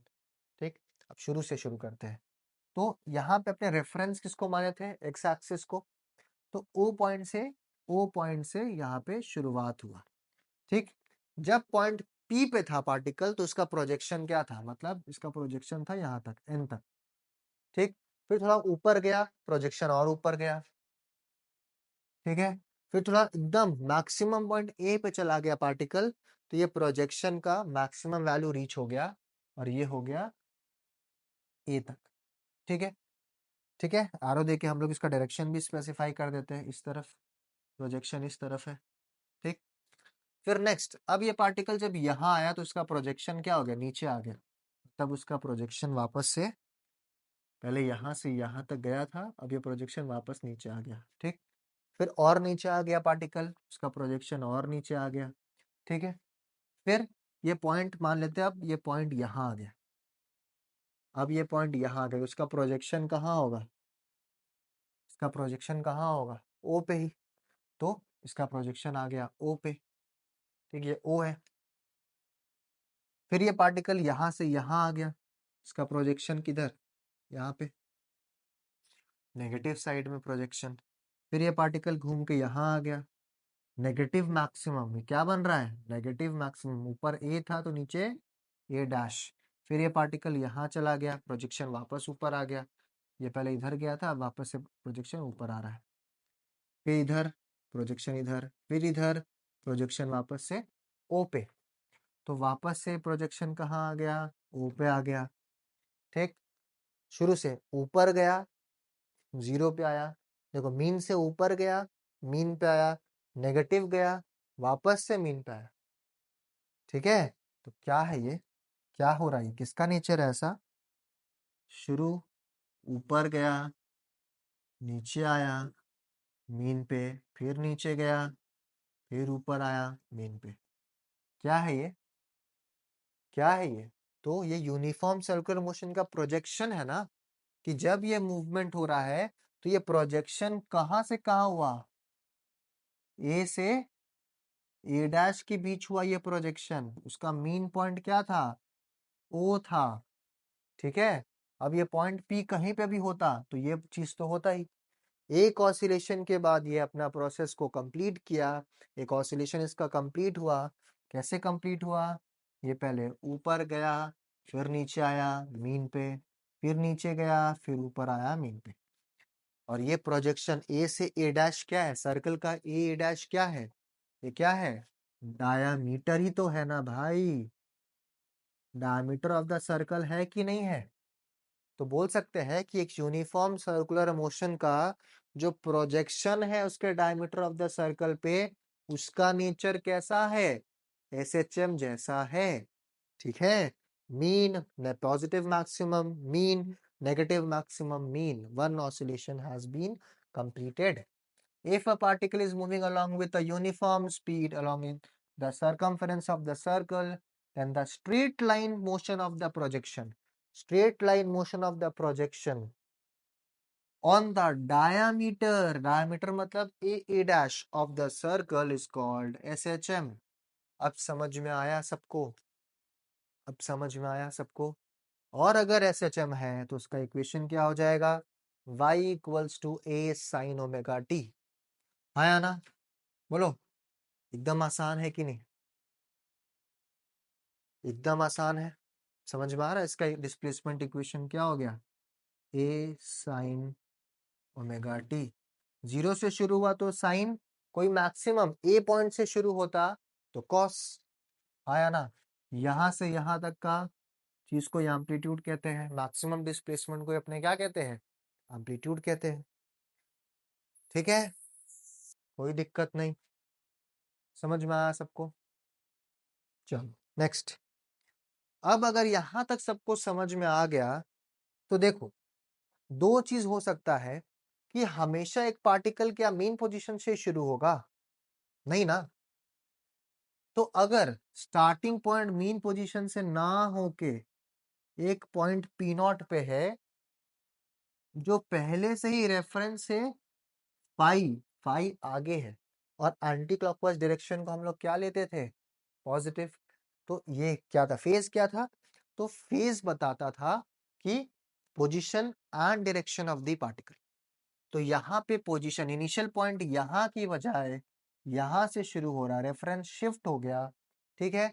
तो अब ये पॉइंट P जो है ये अपने स्टार्टिंग पॉइंट से ओमेगा टी के गैप पे था। तो अभी इक्वेशन में चेंज क्या आ गया? अभी ये जो रेफरेंस से जो ये मेन पोजीशन है O, उससे अभी पार्टिकल कितना ऊपर चला गया? तो 5 प्लस ओमेगा टी चला गया, 5 प्लस ओमेगा टी। और इसी को अपने बोलते हैं लीड। मतलब कि फेज फाई से जो पार्टिकल है अपने रेफरेंस पॉइंट से पहले से ही फाई आगे है। तो अगर ये फाई एंगल आगे है तो इसका रैंडम पॉइंट जो ओमेगा टी था वो कितना हो जाएगा? ओमेगा टी प्लस फाई मतलब लीड में है पार्टिकल, फाई एंगल से या फाई रेडियन से लीड कर रहा है। और इसी को अपने कहते हैं इनिशियल फेज या फिर ईपॉक। इनिशियल फेज या फिर ईपॉक। ठीक है।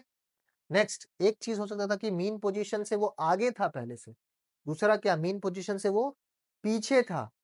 तो एंटी क्लॉकवाइज था पॉजिटिव, क्लॉकवाइज होगा नेगेटिव।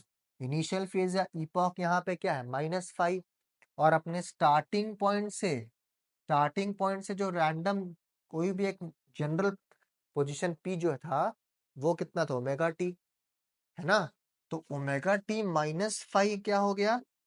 अब ये साइन का जो जहाँ पे एंगल है वो क्या हो जाएगा? Omega T -5। और -5 क्या बता रहा है?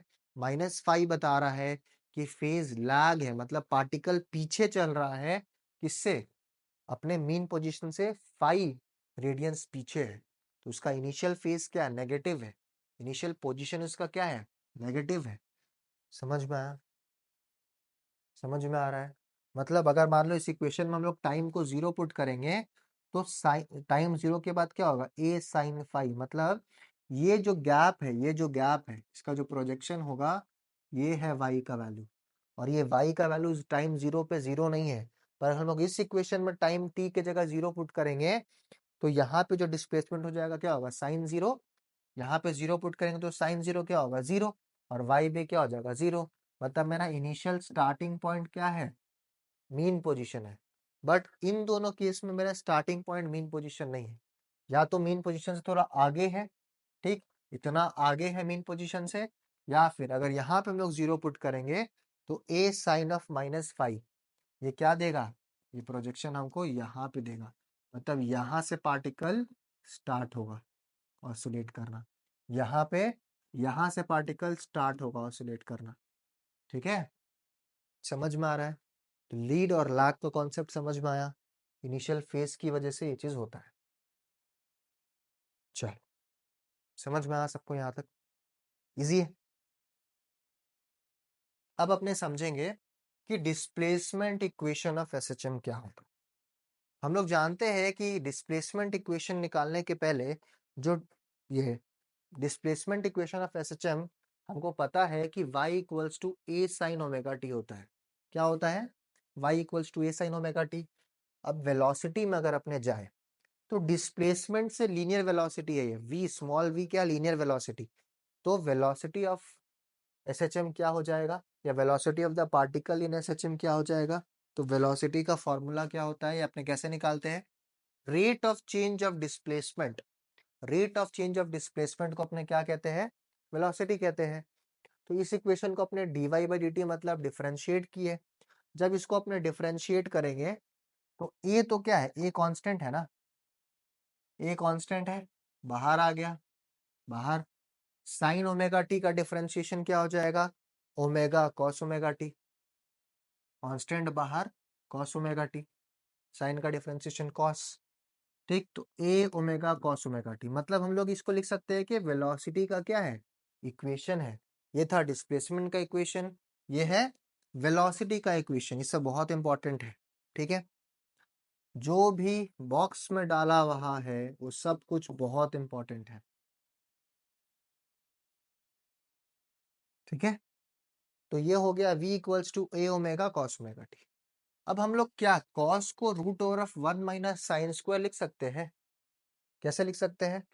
तो साइन स्क्वायर थीटा या फिर omega T plus cos square omega T 1 होता है ना। ट्रिग्नोमेट्री में अपने पढ़े sine square plus cos square 1 होता है। तो यहाँ से कॉस स्क्वायर ओमेगा टी क्या हो जाएगा? 1 minus sine square omega T. Plus में था उस तरफ गया तो माइनस हो गया। और कॉस स्क्वायर अगर ये है तो सिर्फ अगर हमको कॉस निकालना है तो इसके ऊपर क्या लगा देंगे? रूट। तो कॉस ओमेगा टी के जगह पर अपने क्या रिप्लेस किए? Root over of 1 minus sine square omega t, है ना। क्यों हम लोग साइन में लाए भाई? साइन में क्यों लाए? कॉस में क्यों नहीं छोड़ दिए? क्यों लाए? क्योंकि हमको पता है यहां से, हमको यहां से पता है कि हम लोग साइन ऑफ ओमेगा टी को y बाई ए लिख सकते हैं। देखो तो साइन ओमेगा टी को y अपॉन ए लिख सकते हैं।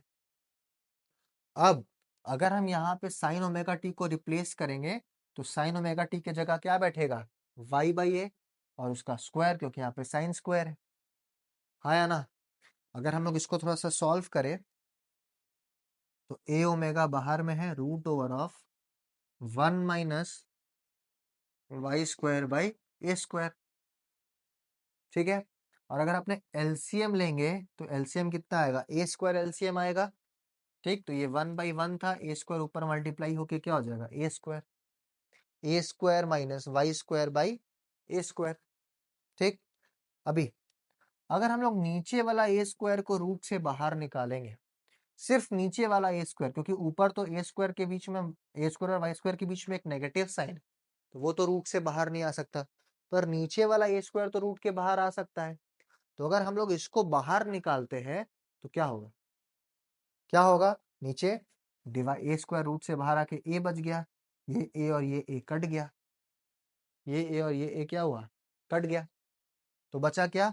Omega into root over of A square minus Y square. ये बहुत इंपॉर्टेंट है, इससे हम लोग को velocity of a particle in SHM का वैल्यू मिलेगा।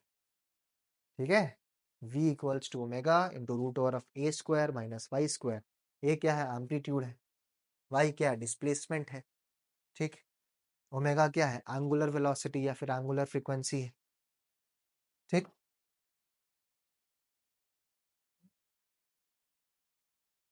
समझ में आया चीज?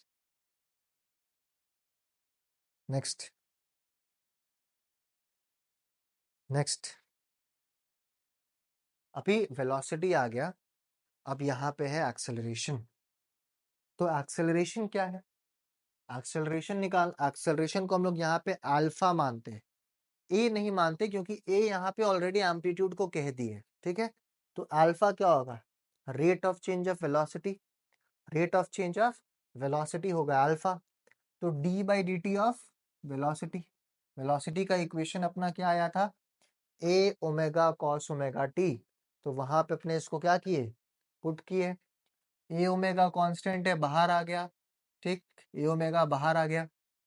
अब देखो अल्फा ए ओमेगा बाहर आया और बचा D by D T of cos omega T, ठीक है। कॉस ओमेगा टी का डिफरेंशिएशन क्या होगा, ओमेगा कांस्टेंट बाहर, कॉस का हो गया माइनस साइन ओमेगा टी, ठीक है, इनटू में। तो ए ओमेगा इंटू ओमेगा क्या हो गया, ए ओमेगा स्क्वायर, और ये माइनस साइन ओमेगा टी का माइनस बाहर आ गया, साइन ओमेगा टी। यही चीज यहाँ लिखा हुआ है, ठीक है। अभी minus A omega square sine omega T, ठीक। अभी अगर हम लोग इसका ए और ये साइन ओमेगा टी को साथ में हटा लेते हैं और omega square minus omega square अलग कर लिए, ए साइन ओमेगा टी अलग कर लिए, तो क्या वाई डिस्प्लेसमेंट इक्वेशन क्या था हम लोग का, y equals to, displacement equation क्या था, y equals to a sine omega T. तो हम लोग इसको रिप्लेस करके डायरेक्टली वाई लिख सकते हैं, डिस्प्लेसमेंट, ठीक है। तो मेरा अल्फा का इक्वेशन क्या आ गया, minus omega square Y, alpha आ गया माइनस ओमेगा स्क्वायर वाई, ठीक। तो since omega square angular frequency क्या होता है, कांस्टेंट होता है। कोई भी एक एक पर्टिकुलर ऑसिलेशन के लिए एंगुलर फ्रीक्वेंसी कांस्टेंट है, तो ओमेगा स्क्वायर भी कांस्टेंट होगा। तो हम लोग बोल सकते हैं कि acceleration is proportional to minus y, ठीक है। मतलब जितना अभी अपने बात किए थे कि जितना ज्यादा डिस्प्लेसमेंट होगा उतना ज्यादा एक्सेलरेशन होगा, प्रोपोर्शनल होता है दोनों, फोर्स या फिर एक्सेलरेशन। और डायरेक्शन हमेशा क्या होगा, मीन पोजीशन की तरफ। तो पार्टिकल जब इधर जाएगा तो उसका डायरेक्शन किधर है, मीन पोजीशन की तरफ एक्सेलरेशन का। तो इसीलिए डायरेक्शन क्योंकि ऑपोजिट है इसीलिए नेगेटिव साइन आ रहा है, क्योंकि एक्सेलरेशन का डायरेक्शन हमेशा मीन पोजीशन की तरफ होता है। तो अगर डिस्प्लेसमेंट इस तरफ हो रहा है वाई, तो उसका एक्सेलरेशन किस तरफ है, ऑपोजिट तरफ, इसीलिए यहाँ पे एक नेगेटिव साइन आ गया, ठीक है। तो एक्सेलरेशन प्रोपोर्शनल होगा डिस्प्लेसमेंट से, पर इसका डायरेक्शन क्या होगा, ऑपोजिट होगा, इसका डायरेक्शन ऑपोजिट होगा। हाँ या ना, आ रहा समझ में, इजी है। तो अपने तीन इक्वेशंस देख लिए, y का इक्वेशन था a sin omega t, velocity का इक्वेशन था a omega cos omega t, उसका वैल्यू था omega into root over of a square minus Y square, और अल्फा का वैल्यू क्या था, एक्सेलरेशन का value minus omega square y, minus omega square Y, ठीक है यहाँ तक। नेक्स्ट,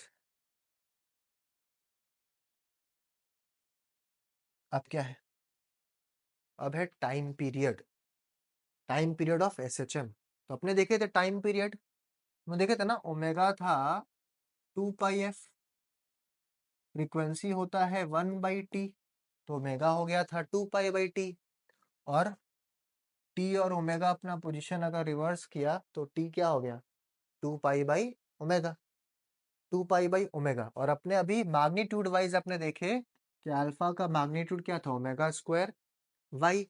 तो ओमेगा स्क्वायर क्या हो जाएगा, alpha by y, omega square क्या हो गया, अल्फा बाई वाई। और यहाँ से ओमेगा क्या हो जाएगा, रूट स्क्वायर उधर जाएगा तो क्या होगा, root over of alpha by y. तो एंगुलर फ्रीक्वेंसी का फॉर्मूला क्या हुआ, root over of acceleration by displacement, ठीक है। अभी अल्फा क्या है, एक्सेलरेशन है, वाई क्या है, डिस्प्लेसमेंट है, ठीक। अगर हम लोग इस ओमेगा के जगह पे root over of alpha by Y लिख देते हैं, 2 pi root over of alpha by Y, और ये जब ऊपर जाएगा तो ये फ्लिप होगा कि नहीं, जब ये ऊपर जाएगा तो फ्लिप होके ऊपर वाई आ जाएगा, नीचे क्या आ जाएगा, अल्फा। तो हम लोग का टाइम पीरियड का इक्वेशन क्या बन गया, 2 pi root over of displacement by acceleration of a particle in SHM. आया ना, आ रहा समझ में, बोलो, इजी है कि नहीं, समझ में आ रहा है। तो सब कोई कमेंट करके बताना कि समझ में आ रहा है, जहां पे जो डाउट हो रहा है वो भी बता देना। बहुत बेसिक। और अगला वीडियो जो भी आपको चाहिए, जहाँ पे भी आपको डाउट्स है या जो चैप्टर नहीं समझ में आ रहा है बताना है, ठीक, उसका नेक्स्ट वीडियो हम लोग बना देंगे। चलो नेक्स्ट। तो हम लोग क्या क्या देख लिए? डिस्प्लेसमेंट इक्वेशन देख लिए, वेलोसिटी का इक्वेशन देख लिए, एक्सेलरेशन का इक्वेशन देख लिए, ठीक है, टाइम पीरियड का इक्वेशन देख लिए एसएचएम का। अब क्या है? Differential equation of SHM. Differential equation of SHM. तो अभी यहाँ पे एक चीज जानना क्या जरूरी है कि oscillation of any mechanical system, अगर किसी भी एक मैकेनिकल सिस्टम का ऑसिलेशन होता है तो वो दो चीज या दो प्रॉपर्टीज पर डिपेंड करता है। पहला क्या? इलास्टिसिटी। ठीक। अगर वो मीडियम इलास्टिक नहीं होगा तो उसमें रिस्टोरिंग फोर्स कभी डेवलप होगा क्या? स्प्रिंग स्प्रिंग अगर इलास्टिक मीडियम नहीं है तो उसमें रिस्टोरिंग फोर्स कैसे डेवलप होगा? नहीं होगा। तो पहला प्रॉपर्टी है इलास्टिसिटी, और वो इलास्टिसिटी प्रॉपर्टी की वजह से रिस्टोरिंग फोर्स डेवलप होता है। ठीक है। सेकेंड प्रॉपर्टी है क्या? इनर्शिया। और इनर्शिया क्या करता है? It is the cause due to which a body keeps on moving. मतलब इनर्शिया का मतलब क्या है? एक चाहत है, एक टेंडेंसी है एक ऑब्जेक्ट का कि वो अपने मोशन में या अपने रेस्ट के पोजीशन में रहना चाहता है जब तक उसको कोई और फोर्स की वजह से डिस्टरबेंस ना मिले। तो अगर इनर्शिया नहीं होता तो ये पेंडुलम कभी भी ऐसे वाइब्रेट करते रहता क्या? ऑसिलेट करते रहता कि रुक जाता है टाइम के बाद? ठीक। ये स्प्रिंग को अगर हम खींच के छोड़ दिए अगर एक रेजिस्टेंस फ्री मीडियम में, तो वो वाइब्रेट होते रहेगा क्योंकि उसका इनर्शिया है, वो रुकना नहीं चाह रहा है ना? तो अभी यहाँ पे हम लोग को डिफरेंशियल इक्वेशन बनाना है एसएचएम का। तो डिफरेंशियल इक्वेशन बनाने के लिए अपने को क्या करना होगा कि देखो, हुक्स लॉ क्या बोलता है कि रिस्टोरिंग फोर्स डिस्प्लेसमेंट के प्रोपोर्शनल होगा। ये अपने पढ़े थे अभी थोड़ा देर पहले बात किए, जितना ज्यादा डिस्प्लेसमेंट होगा उतना ज्यादा रिस्टोरिंग फोर्स होगा। तो F is proportional to y. पर क्या रिस्टोरिंग फोर्स का जो डायरेक्शन है, अगर हम स्प्रिंग को इस तरफ खींच रहे हैं तो फोर्स किधर डेवलप हो रहा है? मीन पोजीशन की तरफ। पर डिस्प्लेसमेंट किधर हो रहा है? बाहर की तरफ। दोनों का डायरेक्शन क्या है? ऑपोजिट है। तो फोर्स प्रोपोर्शनल टू वाई तो है, पर माइनस साइन यहाँ पे ये बताता है प्रोपोर्शनलिटी हटेगा तो क्या आएगा? प्रोपोर्शनलिटी कांस्टेंट आएगा। उसको अपने कहते हैं फोर्स कांस्टेंट या फिर स्प्रिंग कांस्टेंट। ठीक है। अगर कोई मीडियम में हो रहा है तो फोर्स कांस्टेंट, अगर स्प्रिंग के लिए हो रहा है तो इसको अपने कहेंगे स्प्रिंग कांस्टेंट। तो F equals to minus k Y. ये इक्वेशन हो गया हुक्स लॉ के थ्रू। और यहाँ पे जो नेगेटिव साइन है ये बताता है कि रिस्टोरिंग फोर्स का डायरेक्शन डिस्प्लेसमेंट के डायरेक्शन से ऑपोजिट है। अगर हम स्प्रिंग को बाहर की तरफ खींचेंगे तो रिस्टोरिंग फोर्स अंदर की तरफ डेवलप होगा, दोनों का डायरेक्शन ऑपोजिट होगा। तो पहला इक्वेशन आ गया F equals to minus k y. ठीक है। और यहाँ पे जो स्प्रिंग कांस्टेंट है वो तीन चीज पर डिपेंड करता है, length, thickness and material of the medium. जो भी यहाँ पे स्प्रिंग यूज हो रहा है उसका लेंथ क्या है, थिकनेस क्या है, मटेरियल क्या है। नेक्स्ट। अब under the action of restoring force the body acquires a velocity v and acceleration alpha. वो रिस्टोरिंग फोर्स की वजह से बॉडी मूव कर रहा है, ठीक है, उसके पास एक वेलोसिटी है, उसके पास एक एक्सेलरेशन है जो कि मीन पोजीशन की तरफ डायरेक्टेड होता है। अपने पढ़ चुके ये चीज। तो वेलोसिटी का इक्वेशन हो गया dy by D t, rate of change of displacement. Alpha का इक्वेशन हो गया rate of change of velocity और dv बाई डी टी, या फिर डबल डिफरेंशिएशन ऑफ क्या? Double differentiation of displacement. Alpha क्या होता है? D square Y by D T square, दो बार डिफरेंशिएट किए। हुक्स लॉ से अभी अपना आया था y F equals to minus k y, है कि नहीं? और हम लोग का न्यूटन लॉ बोलता है फोर्स होता है मास इनटू एक्सेलरेशन, और एक्सेलरेशन अल्फा लिया गया है यहाँ पे। ठीक है। ये मत सोचना कि एम अल्फा कहाँ से आ गया। इस वाले चैप्टर में अपने ए को एम्पलीट्यूड मानते हैं, तो अल्फा मेरा क्या हो गया? एक्सेलरेशन। अल्फा की जगह पे क्या पुट कर दिए? D square Y by D T square. अब ये दोनों ही तो एक मैकेनिकल मीडियम में लग रहा है, तो दोनों फोर्स अलग अलग थोड़ी होगा, सेम होगा ना भैया। दोनों तो एक ही मीडियम में लग रहा है। तो दोनों को अपने क्या किया? इक्वेट कर दिए। M d square Y by D T square minus k y. ठीक। ये क्या हुआ?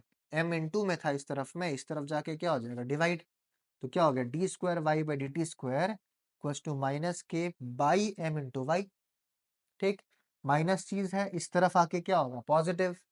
तो क्या होगा? D square Y by D T square plus K by M Y equals to zero. तो ये है डिफरेंशियल इक्वेशन ऑफ एसएचएम। और इसी डिफरेंशियल इक्वेशन को जो सॉल्यूशन होता है वो ये, जो अपना स्टैंडर्ड फॉर्म ऑफ क्या है, डिस्प्लेसमेंट इक्वेशन ऑफ एसएचएम। यहाँ पे प्लस फाई देख के घबरा मत जाना। फाई बस क्या बताता है, फेज बताता है। मतलब टाइम जीरो पे ऑब्जेक्ट मीन पोजीशन पे नहीं है। प्लस फाई मतलब वो लीड में है, एडवांस में है। ठीक है, माइनस फाई मतलब वो लैग में है। अपने पढ़ चुके ये चीज। ठीक है, समझ में आया यहाँ तक? नेक्स्ट, अभी हम लोग तीन इक्वेशंस देखे थे, y का, v का और अल्फा का। अभी अपने तीन इक्वेशंस का ग्राफ प्लॉट करके देखते हैं कि क्या है। अब ध्यान से देखना ये चीज, पहले व्हाइट कलर यूज करते हैं। व्हाइट कलर में क्या है, डिस्प्लेसमेंट इक्वेशन है, a sin ओमेगा t। मतलब ग्राफ किसका होने, यहाँ पे कौन सा ग्राफ प्लॉटेड है, टाइम एक्सिस है एक्स एक्सिस। वाई एक्सिस में अपने तीन ग्राफ को साथ में प्लॉट किए, एक डिस्प्लेसमेंट, एक वेलोसिटी, एक एक्सेलरेशन। एकदम ध्यान से खाली व्हाइट कलर को देखो और मान लो बाकी कुछ है ही नहीं। सिर्फ हम लोग देखेंगे किसको, व्हाइट कलर को, और अपने मानते हैं बाकी कुछ है नहीं। ये भाई किसका ग्राफ है, साइन का ग्राफ है। ठीक है, इसमें एम्पलीट्यूड क्या है, ए है।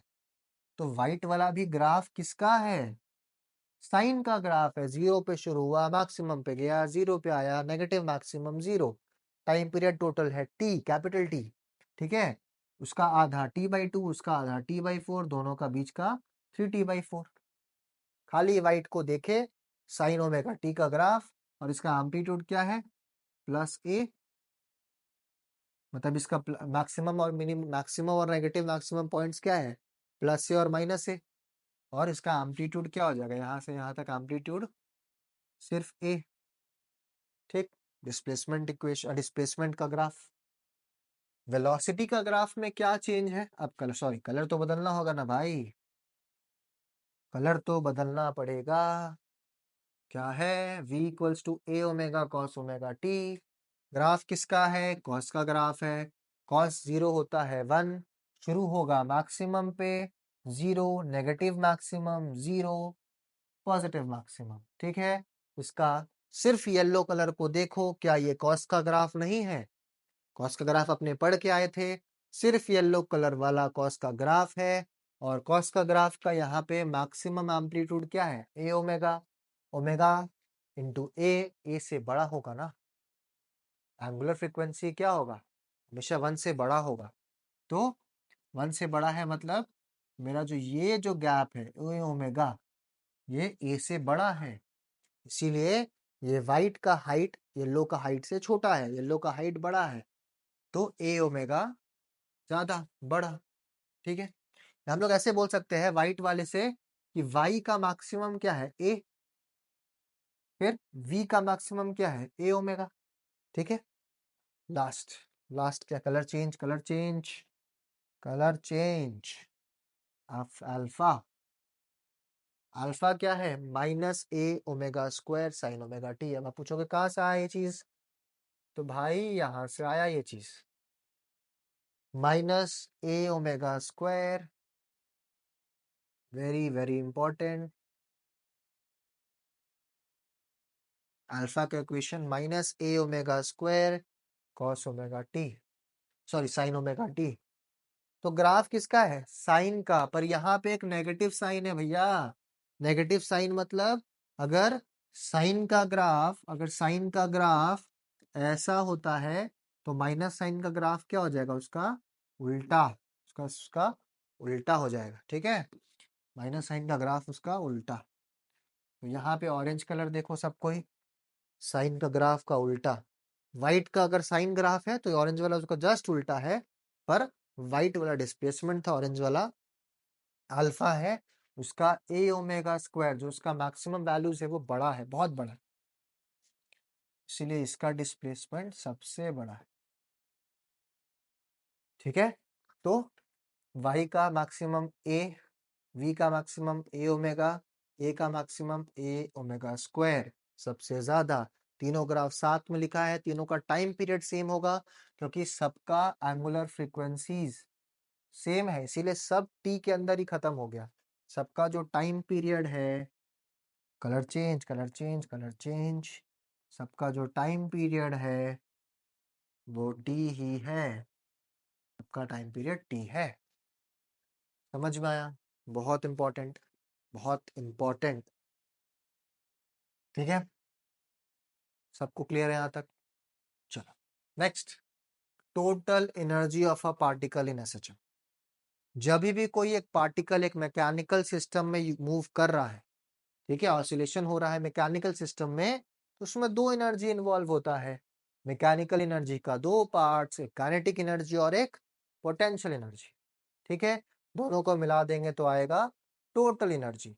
पोटेंशियल एनर्जी पोजीशन पे डिपेंड करता है, मतलब मीन पोजीशन से वो कितना ज्यादा ऑब्जेक्ट डिस्प्लेस्ड है।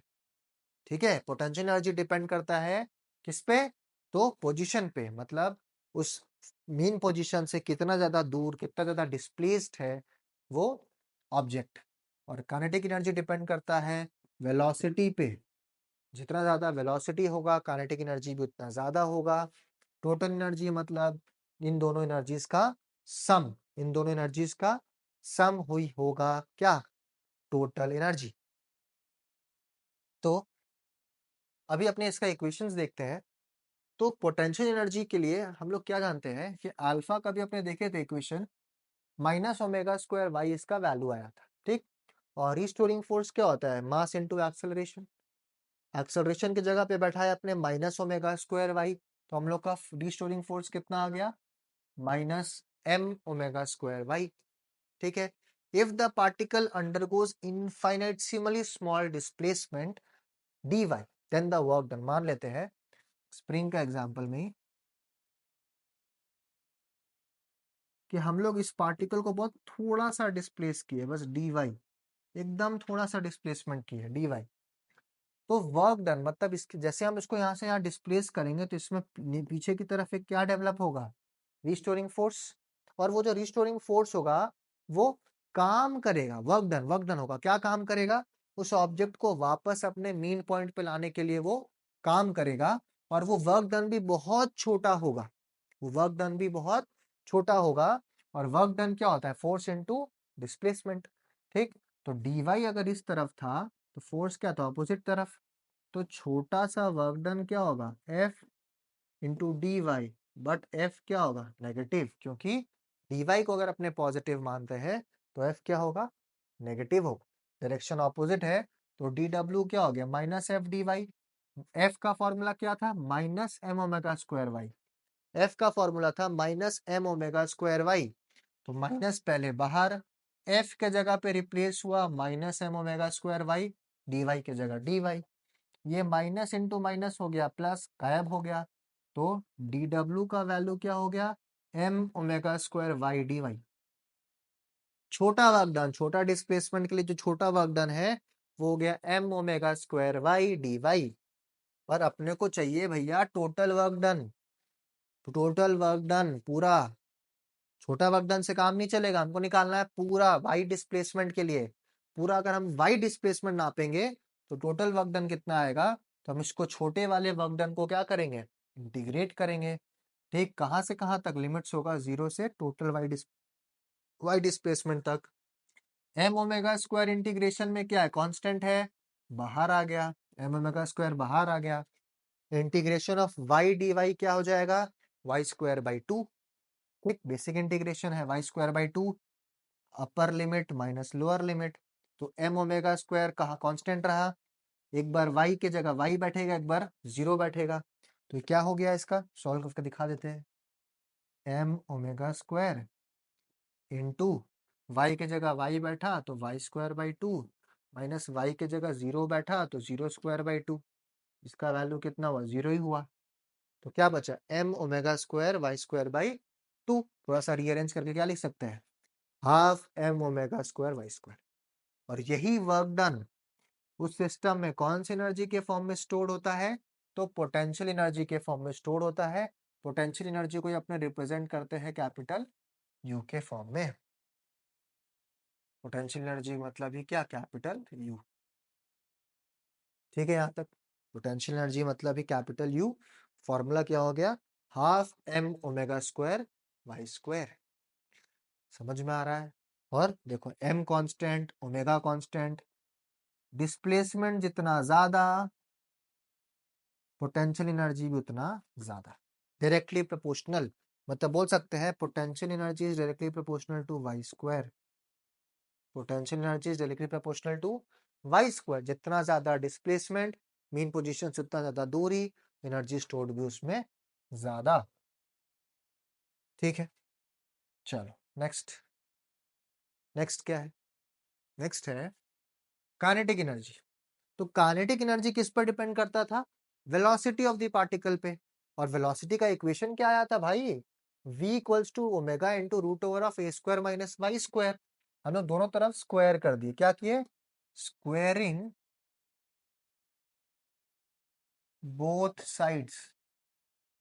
जब अपने स्क्वायर किए तो v स्क्वायर, इधर ओमेगा स्क्वायर और रूट हट गया स्क्वायर होके, तो हुआ हम लोग का v square equals to omega square into a square minus Y square.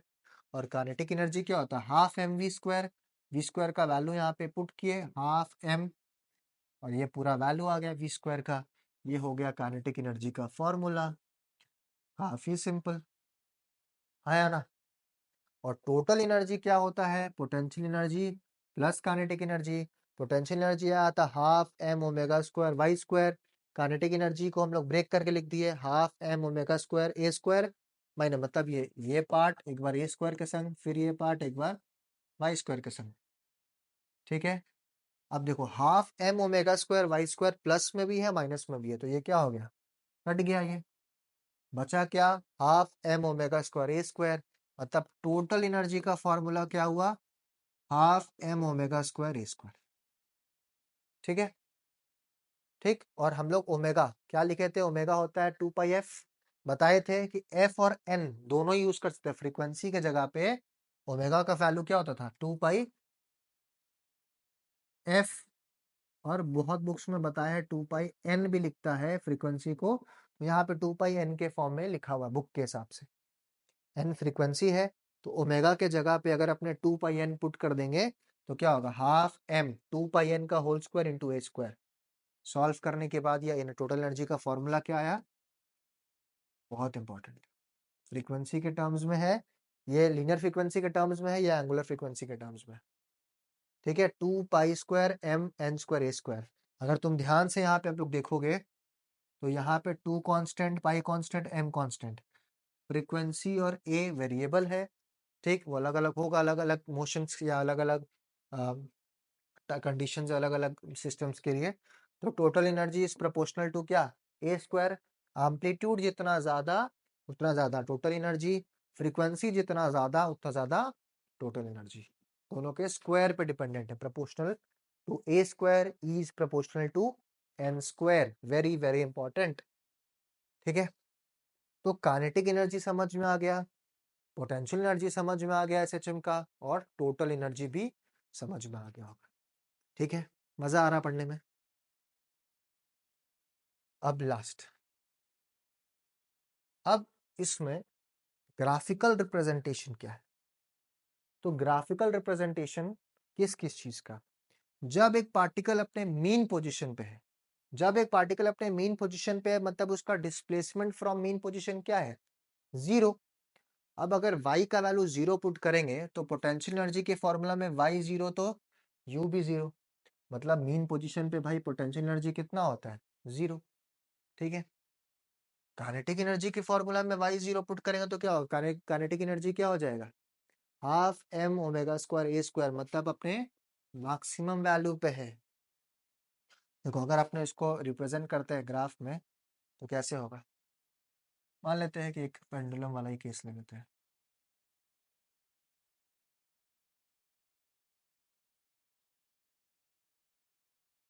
जब अपने मीन पोजीशन पे है मतलब y जीरो मीन पोजीशन पे, तो पोटेंशियल एनर्जी क्या आया, जीरो। काइनेटिक एनर्जी हुआ मैक्सिमम, कितना हुआ, हाफ एम ओमेगा स्क्वायर ए स्क्वायर। ठीक, ये हुआ। जब अपने एक्सट्रीम पोजीशन पे, एक्सट्रीम पोजीशन मतलब कि या तो प्लस है या तो माइनस है, तो अगर अपने y की जगह पे प्लस ए माइनस ए कुछ भी पुट करेंगे तो स्क्वायर होने के बाद आंसर क्या देगा? हाफ एम ओमेगा स्क्वायर ए स्क्वायर, पोटेंशियल एनर्जी अपने मैक्सिमम स्टेट पे। इस वाले फॉर्मूला में y की जगह पे प्लस ए माइनस ए कुछ भी पुट करो यहाँ पे, तो काइनेटिक एनर्जी क्या हो जाएगा? हाफ एम ओमेगा स्क्वायर ए स्क्वायर, माइनस वाई के जगह पे प्लस ए माइनस ए कुछ भी पुट करोगे ए स्क्वायर आएगा, ये जीरो, मतलब काइनेटिक एनर्जी भी जीरो। काइनेटिक एनर्जी अपने मिनिमम वैल्यू पे है। कहाँ पे? किस पोजीशन पे? Extreme position. मतलब जब ये अपने एक्सट्रीम पोजीशन पे है, potential energy maximum, kinetic energy zero. और कितना हुआ potential energy? Half M omega square ए स्क्वायर। ठीक, ये भी एक्सट्रीम पोजीशन है, ये भी एक्सट्रीम पोजीशन है। पोटेंशियल एनर्जी मैक्सिमम, क्योंकि इसका यहाँ से डिस्प्लेसमेंट मीन पोजीशन से क्या है? मैक्सिमम है। Kinetic energy zero. Potential energy का फॉर्मूला यहाँ पे भी क्या है? वैल्यू एम ओमेगा स्क्वायर ए स्क्वायर। ठीक, तो ये है एक्सट्रीम पोजीशन, ये है मीन पोजीशन, ये है एक्सट्रीम पोजीशन। एक्सट्रीम पोजीशन पे काइनेटिक एनर्जी जीरो और पोटेंशियल एनर्जी मैक्सिमम। पर अगर तीनों ही जगह पे अगर हम लोग सब इसका सम करें, सम, इसका सम मतलब टोटल एनर्जी कितना आ रहा? हाफ एम ओमेगा स्क्वायर ए स्क्वायर। यहाँ पे भी इन दोनों का सम, इन दोनों का सम कितना आ रहा है? Total energy equals to half M omega square A square. यहाँ पे टोटल एनर्जी का सम करे तो कितना आ रहा है? E equals to half M omega square A square. मतलब ऑल दो इंडिविजुअल एनर्जीज का वैल्यू अलग अलग है, पर टोटल एनर्जीज का वैल्यू तीनों जगह क्या है? सेम है।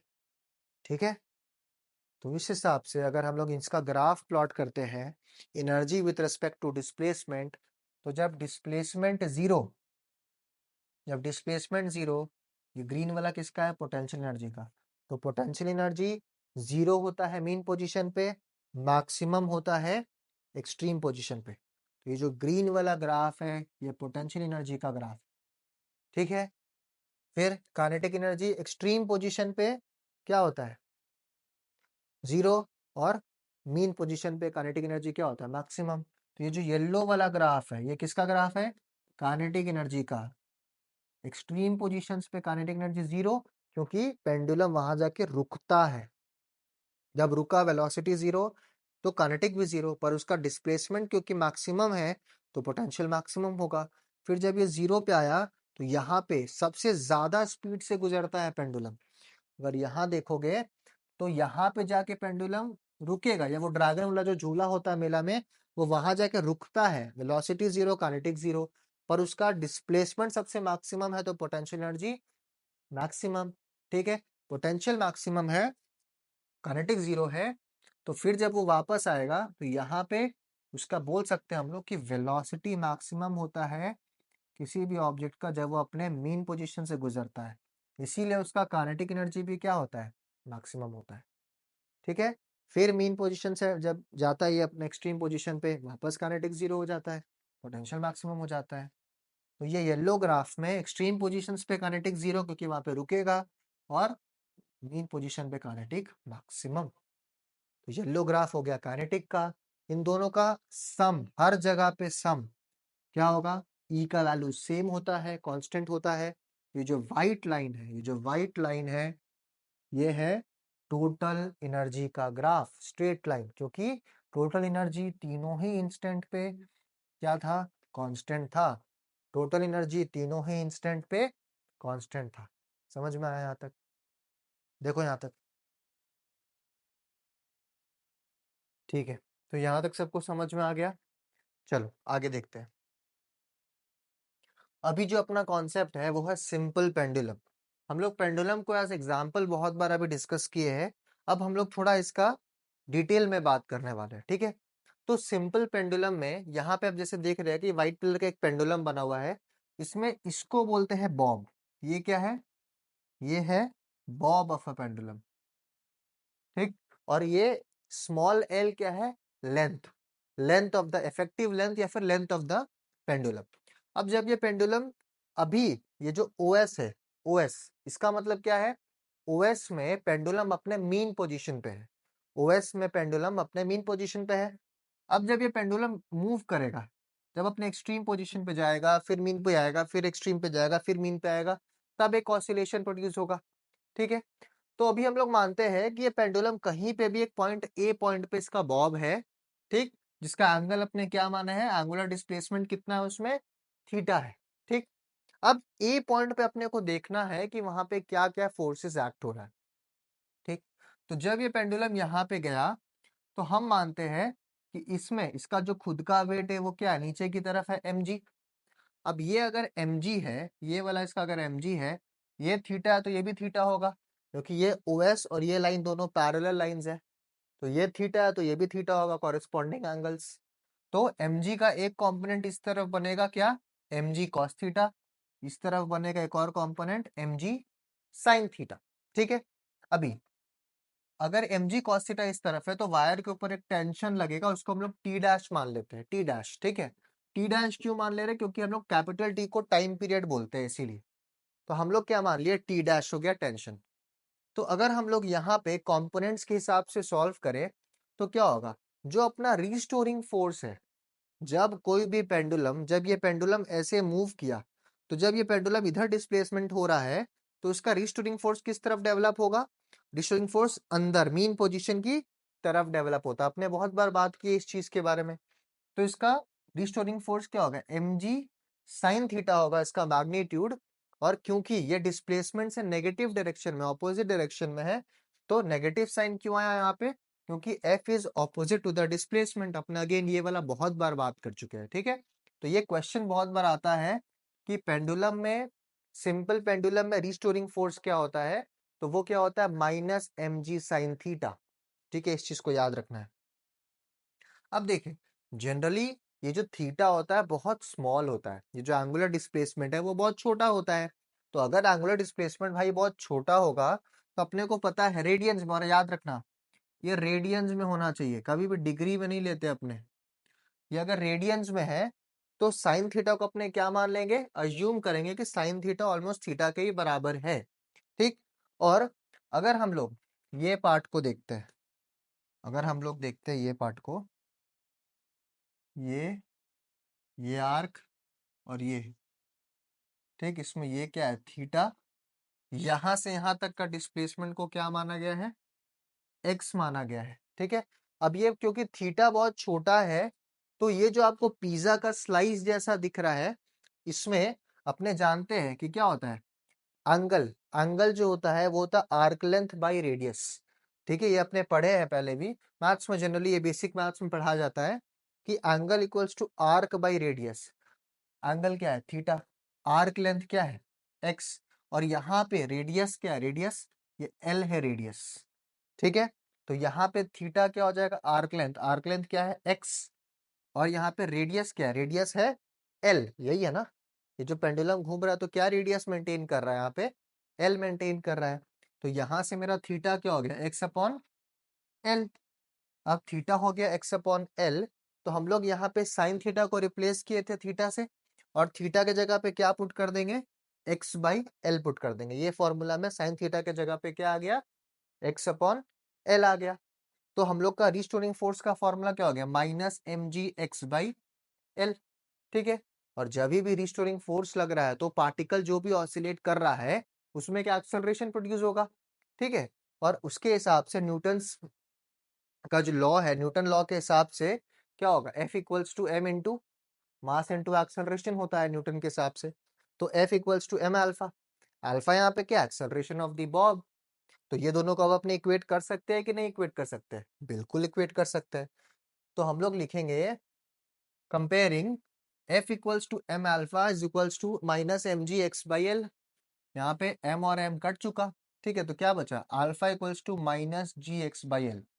तो यहाँ पे एक इंपॉर्टेंट इक्वेशन आ गया कि एक्सेलरेशन का जो इक्वेशन है वो क्या हो जाएगा, minus g x by l. ठीक, और हम लोग जानते हैं कि जी और एल दोनों क्या कांस्टेंट्स है, जी तो कांस्टेंट है ही, मानते हैं अपने उसको कांस्टेंट है, और L length of the pendulum तो चेंज नहीं हो रहा है ना, तो पेंडुलम जहां भी मूव करे लेंथ कांस्टेंट है। अब क्योंकि ये जी बाई एल का ये फैक्टर कांस्टेंट हो गया, तो alpha acceleration is proportional to minus x. अब आपको ये ध्यान रखना है कि कहीं पे भी कोई भी पीरियोडिक मोशन में अगर एक्सेलरेशन माइनस डिस्प्लेसमेंट के प्रोपोर्शनल हो गया, मतलब डिस्प्लेसमेंट बढ़ेगा तो एक्सेलरेशन भी बढ़ेगा, और एक्सेलरेशन उसके ऑपोजिट डायरेक्शन में होगा। अपने बात कर चुके हैं एसएचएम का कंडीशन यही तो होता है ना, कि फोर्स या फिर एक्सेलरेशन डिस्प्लेसमेंट के प्रोपोर्शनल होगा, number one. And number two, उसका डायरेक्शन क्या होना चाहिए, ऑपोजिट डायरेक्शन होना चाहिए। तो यहाँ पे दोनों कंडीशंस मैच्ड है, तो acceleration is proportional to displacement and in opposite direction. Therefore, what we can conclude that the motion of the bob is in SHM. ये बहुत इंपॉर्टेंट पॉइंट है, एंड अपने इसको बहुत जगह यूज करेंगे। जहां पे भी एक्सेलरेशन एक्स के प्रोपोर्शनल आ जाता है, वहां पे अपने कह सकते हैं कि वो मोशन एसएचएम है। ठीक है, समझ में आया? अब अगर एसएचएम है तो टाइम पीरियड अपने देख के आए हैं कि टाइम पीरियड का फॉर्मूला क्या होता है, 2 pi into root over of displacement by acceleration. और यहाँ पे डिस्प्लेसमेंट को अपने क्या माने थे, एक्स।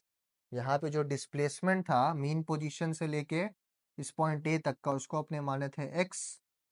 ठीक है, और एक्सेलरेशन को माने थे अल्फा। तो हम लोग का टाइम पीरियड का फॉर्मूला क्या हुआ, 2 पाई एक्स अपॉन अल्फा। ठीक, अभी अब यहाँ पे अपने एक पॉइंट आया है अल्फा इक्वल्स टू, अगर यहाँ से अपने एक्स बाई अल्फा का वैल्यू निकालते हैं तो अल्फा आया जी एक्स बाई एल। अगर हम सिर्फ मैग्नीट्यूड के बारे में बात करें, क्योंकि नेगेटिव साइन सिर्फ डायरेक्शन बताता है और टाइम पीरियड में हम लोग को डायरेक्शन से मतलब नहीं है, तो हम लोग अगर इसका मैग्नीट्यूड लेंगे सिर्फ, तो माइनस साइन को इग्नोर कर सकते हैं।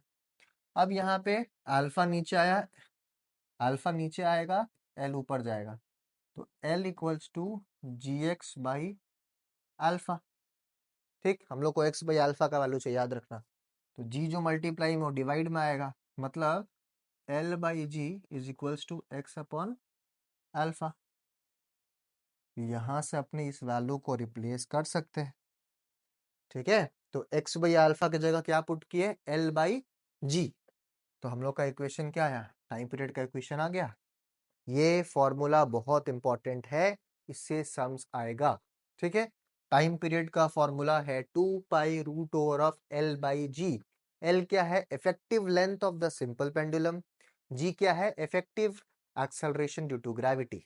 ठीक है, और इस फॉर्मूला में कहीं पे भी mass of the bob involve नहीं है, तो अपने कह सकते हैं कि ये जो टाइम पीरियड का फॉर्मूला है वो क्या बोलते हैं, Bob of the simple pendulum का मास पे डिपेंड नहीं करता है। ठीक है, ठीक है, सब इसको नोट करेगा। ठीक, और एक चीज हम लोग देखे थे कि टाइम पीरियड होता है 2 पाई बाई एंगुलर फ्रीक्वेंसी, और अभी से हम लोग डिराइव किए time period equals to 2 pi root over of L by G. अगर हम लोग इन दोनों इक्वेशंस को कंपेयर करते हैं, तो ओमेगा नीचे वाला पार्ट क्या हो जाएगा, root over of g by l. मतलब नीचे से देखो, क्योंकि इसको अपने क्या लिख सकते हैं, इसको अपने लिख सकते हैं 2 pi by root over of g by l. ये फ्लिप हो जाएगा नीचे आके, तो ऐसा हो जाएगा। तो ओमेगा बराबर क्या हो गया, root over of g by l. अगर ओमेगा का वैल्यू निकालने आ रहा तो अपने जी बाई एल का रूट करके निकाल सकते हैं। ठीक है, समझ में आया यहाँ तक? इजी है, कुछ टफ नहीं है, कुछ टफ नहीं है, बस समझने पे ध्यान देना हम लोगों को, है ना? कोई दिक्कत नहीं है, समझने पे ध्यान देना है। तो क्या है, अब देखिए नेक्स्ट एक फॉर्मूला याद रखना है आपको, कि अगर टाइम पीरियड निकालने बोला जा रहा है एक ऐसा पेंडुलम का जिसका लेंथ इनफाइनाइट है, ठीक है, तो ऐसा लगता है कि अगर लेंथ इनफाइनाइट होगा तो टाइम पीरियड भी इनफाइनाइट होगा, बट ऐसा नहीं होता। ठीक है, ये बस आपको याद रखना है ये फॉर्मूला टाइम पीरियड का, 2 pi root over of R E by G. यहाँ पे आर ई है रेडियस ऑफ द अर्थ। अगर उसका value, radius of the earth का वैल्यू होता है 6400 किलोमीटर अप्रोक्सीमेटली, तो उसको अगर हम लोग मीटर में कन्वर्ट करेंगे तो कितना हो जाएगा, 6400 इंटू 1000 मीटर, मतलब 6.4 इंटू 10 का पावर 6 मीटर। ठीक है, तो वो सारा वैल्यूज यहाँ पे 9.8 जी का वैल्यू, आर ई का value 6.4 into 10 to the power 6, 2 और पाई का वैल्यू 3.14। अगर अपने सारा वैल्यूज को पुट करेंगे तो हम लोग का जो टाइम पीरियड का फॉर्मूला आएगा या वैल्यू आएगा वो होता है 5076 सेकेंड या फिर 84.6 मिनट्स। ये आपको बस याद रखना है, क्योंकि अगर ये क्वेश्चन आ गया तो आप डायरेक्टली इसका आंसर कर पाओ। ठीक है, समझ में आया? सिंपल पेंडुलम कैसे काम करता है सबको समझ में आया? ठीक है, वेरी गुड। चलो नेक्स्ट। अब स्प्रिंग सिस्टम, दो ही चीज अपने पढ़ते हैं, एक स्प्रिंग और एक सिंपल पेंडुलम। तो अपने पेंडुलम के बारे में बात कर चुके हैं। अब नेक्स्ट है स्प्रिंग। स्प्रिंग में अपने दो टाइप का ऑसिलेशन पढ़ेंगे, एक हॉरिजॉन्टल, हॉरिजॉन्टल मतलब जब ऐसे ऐसे एक्स एक्सिस में वाइब्रेशन हो रहा है, फिर एक पढ़ेंगे वर्टिकल, जब स्प्रिंग वाई एक्सिस में ऑसिलेट कर रहा है तब क्या होगा। ठीक, तो हॉरिजॉन्टल ऑसिलेशन में अपने डायग्राम देख पा रहे हैं, पहले जो स्प्रिंग था वो एकदम इक्विलिब्रियम स्टेट में था, स्ट्रेच्ड नहीं था, इक्विलिब्रियम स्टेट में था। ठीक है, अब अपने क्या किए, इस मास को स्ट्रेच करके इधर ले गए। जब अपने इसको स्ट्रेच करेंगे इस तरफ, तो इसमें रिस्टोरिंग फोर्स डेवलप होगा किस तरफ, मीन पोजीशन की तरफ। ये जो लाइन है, डॉटेड लाइन, क्या दिखा रहा है, उसका मीन पोजीशन को दिखा रहा है। तो जब भी हम लोग इस मास को इस तरफ स्ट्रेच करेंगे तो क्या होगा कि ये एक रिस्टोरिंग फोर्स डेवलप होगा जो इसको मीन पोजीशन की तरफ ले जाना चाहेगा। ठीक है, अब जब ये, अब रिस्टोरिंग फोर्स इस पे काम करेगा, जब ये अपने मैक्सिमम डिस्प्लेसमेंट पे एक्स पे जाएगा तो रिस्टोरिंग फोर्स इसको वापस इधर ले जाएगा। इसमें क्या प्रोड्यूस होगा, एक एक्सेलरेशन प्रोड्यूस होगा जो इसको कंप्रेस्ड स्टेट में ले जाके यहाँ पे नेगेटिव एक्स डायरेक्शन में भी इसको लेके जाएगा, और ये बॉडी ऐसे ऐसे वाइब्रेट या ऑसिलेट करने लग जाएगा। ठीक है, जितना इस तरफ गया था एक्स उतना ही उस तरफ भी जाएगा। जब ये ऑब्जेक्ट इस तरफ जा रहा होगा तो इसका रिस्टोरिंग फोर्स, ये जो रिस्टोरिंग फोर्स है वो इस तरफ मीन पोजीशन की तरफ, हमेशा मीन पोजीशन की तरफ। अपने जानते हैं कि फोर्स और एक्सेलरेशन हमेशा मीन पोजीशन की तरफ ही डायरेक्टेड होता है। तो ये स्प्रिंग क्या होगा, इस तरीके से ऑसिलेट करने लग जाएगा, और जब ये ऑसिलेशन होगा तब अपने इसमें एसएचएम का कॉन्सेप्ट यूज कर सकते हैं। रिस्टोरिंग फोर्स स्प्रिंग के लिए अपने देखे थे F इक्वल्स टू माइनस के x, F equals to minus के एक्स होता है। ठीक, यहाँ पे K क्या है, फोर्स कांस्टेंट या फिर स्प्रिंग कांस्टेंट, अपने बात कर चुके हैं। F है रिस्टोरिंग फोर्स, K है फोर्स कांस्टेंट या स्प्रिंग कांस्टेंट, X है डिस्प्लेसमेंट, कितना डिस्प्लेसमेंट हुआ। ठीक है, और माइनस साइन हम लोगों को पता है, बार बार अपने इस बारे में बात कर चुके हैं कि माइनस साइन बताता है कि जो रिस्टोरिंग फोर्स है वो डिस्प्लेसमेंट के ऑपोजिट डायरेक्शन में है। ठीक, और भाई न्यूटन बाबा क्या बोले थे, न्यूटन बाबा बोले थे, न्यूटन सेकेंड लॉ में अपने जाने थे ये चीज कि F equals to mass into acceleration. ठीक है, दोनों को अपने इक्वेट कर दिए, तो अल्फा आया माइनस के, ये मास इनटू में था उस तरफ गया डिवाइड में, तो M alpha equals to minus के X, alpha equals to minus के एक्स बाई एम। मतलब अब देखो ये के और एम दोनों ही कांस्टेंट है, स्प्रिंग में जो मास अटैच्ड है वो समय के संग उसका मास थोड़ी बदलेगा, मास कभी चेंज नहीं होता टाइम के साथ, के खुद ही एक कांस्टेंट था, मतलब ये पूरा फैक्टर एक कांस्टेंट है, ये पूरा फैक्टर एक कांस्टेंट है। मतलब alpha is proportional to minus x, acceleration is proportional to minus displacement या डिस्प्लेसमेंट इन ऑपोजिट डायरेक्शन। जब जब ये आएगा कंडीशन तो हो जाएगा क्या, एसएचएम। क्या हो जाएगा, एसएचएम। और एसएचएम आया तो टाइम पीरियड का फॉर्मूला आया 2 pi root over displacement by acceleration. अब डिस्प्लेसमेंट बाय एक्सेलरेशन मतलब x बाय अल्फा। अगेन यहाँ आपने यूज करेंगे इस इक्वेशन को, माइनस साइन को इग्नोर करेंगे क्योंकि हम लोग को टाइम पीरियड निकालना है। तो यहाँ से x बाई अल्फा अगर आप क्रॉस मल्टीप्लाई करोगे तो वो m बाई के बराबर आएगा। सॉल्व करने के बाद m ऊपर गया, k नीचे आया, अल्फा इधर आया। यहाँ से अपने टाइम पीरियड का फॉर्मूला आ गया for a spring moving in a horizontal direction या फिर oscillating in a horizontal direction, time period equals to 2 pi root over of m by K. Very very very important. ठीक है, जहां पे भी स्टार लगा दिए उतना ज्यादा इंपॉर्टेंट हो गया। जो भी बॉक्स में फॉर्मूला लिखा है उसको कॉपी में लिखना है, उससे क्वेश्चन आएगा। m क्या था? तो m था mass attach to the spring, k क्या था? Spring constant, force constant. Clear है ये बात? ठीक है, सबको क्लियर है ये बात? Very good. कुछ इंपॉर्टेंट केसेस जिससे डायरेक्ट क्वेश्चंस आता है, अगर दो स्प्रिंग्स डायरेक्टली एक के बाद एक अटैच्ड है, जिसको अपने कहते हैं सीरीज कॉम्बिनेशन, एक का स्प्रिंग कांस्टेंट है K1, एक का स्प्रिंग कांस्टेंट है K2, अपने को निकालना होगा K इफेक्टिव, क्योंकि टाइम पीरियड का फॉर्मूला क्या है? 2 pi root over of m by k। इसको आपको याद करना है। अगर सीरीज में है एक के बाद एक, K इफेक्टिव हो जाएगा K1 प्रोडक्ट बाई सम, इसको हम कहते हैं product of force constants by sum of force constants. ठीक है, अगर आपको कॉम्बिनेशन ऑफ रेजिस्टर्स और कैपेसिटर्स पढ़े हो तो यह देखे होंगे कि जब पैरेलल होता है तो ऐसा फॉर्मूला होता है, बट यहाँ स्प्रिंग में सीरीज में ये फॉर्मूला होता है। ये के इफेक्टिव को यहाँ पे पुट करना है। के इफेक्टिव मतलब नेट फोर्स कांस्टेंट या नेट स्प्रिंग कांस्टेंट इस कॉम्बिनेशन के लिए क्या है? के इफेक्टिव को अपने यहाँ पे पुट करेंगे, बन जाएगा टाइम पीरियड का फॉर्मूला। क्वेश्चन में वैल्यूज दिया रहेगा, इस फॉर्मूला में पुट करो, आंसर निकालो। ठीक है, दूसरा कॉम्बिनेशन, एक स्प्रिंग है, बीच में मास है, एक और स्प्रिंग है, इसका फोर्स कांस्टेंट K1, इसका फोर्स कांस्टेंट K2। के इफेक्टिव हो जाता है दोनों का एडिशन K1 प्लस K2। इसी फॉर्मूला में के इफेक्टिव के जगह पे K1 प्लस K2 पुट कर दो, में आ जाएगा इसका टाइम पीरियड। इसको याद रखना है।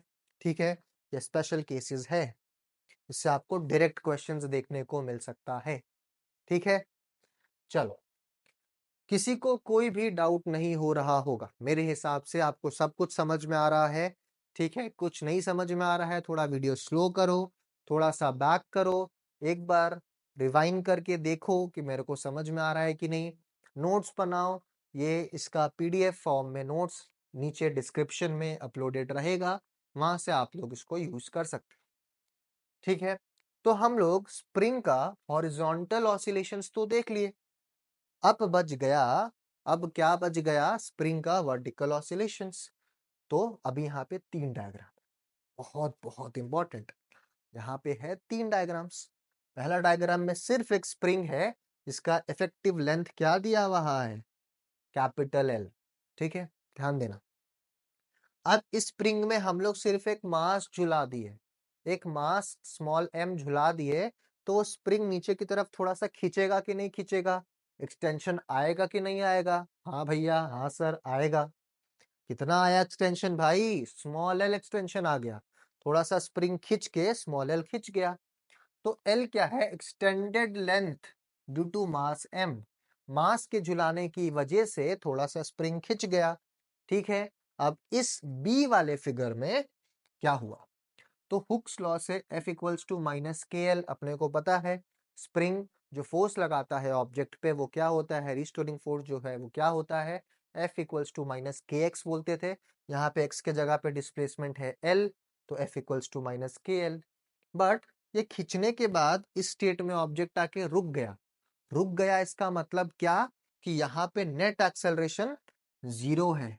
यहाँ पे नेट एक्सेलरेशन 0 है, मतलब एफ नेट भी 0 रहेगा। ठीक, अब इस बॉडी पे दो फोर्सेस लग रहा है, एफ और एम जी। एफ और एम जी का जो नेट इफेक्ट है वो क्या है? 0। ठीक, एफ का वैल्यू माइनस के एल, एम जी अपनी जगह पे, दोनों का नेट इफेक्ट 0, मतलब एम जी बराबर के एल। एम जी बराबर के एल। ठीक, ये चीज याद रखना है, एम जी बराबर के एल। अब इसको ये इक्वेशन अपने बाद में यूज करेंगे, ठीक है, इसको याद रखना।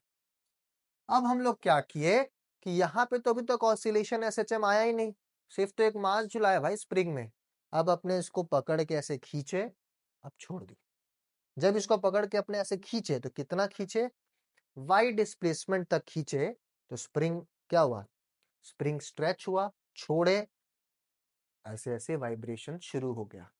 ठीक, वाई नीचे आया, वाई ऊपर गया, वाइब्रेशन शुरू हो गया। ठीक, अब इस वाले फिगर में क्या क्या फोर्स लग रहा है? एक तो उसका ऑब्जेक्ट का खुद का मास लग रहा है, जो कि है mg। एक ऑब्जेक्ट का खुद का मास लग रहा है, जो कि है mg। और ये F डैश रिस्टोरिंग फोर्स है। F डैश जो है वो रिस्टोरिंग फोर्स है। If the body is pulled slightly downwards, and released. It oscillates up and down. It oscillates up and down. अब टोटल एक्सटेंशन कितना हो गया वायर में या स्प्रिंग में?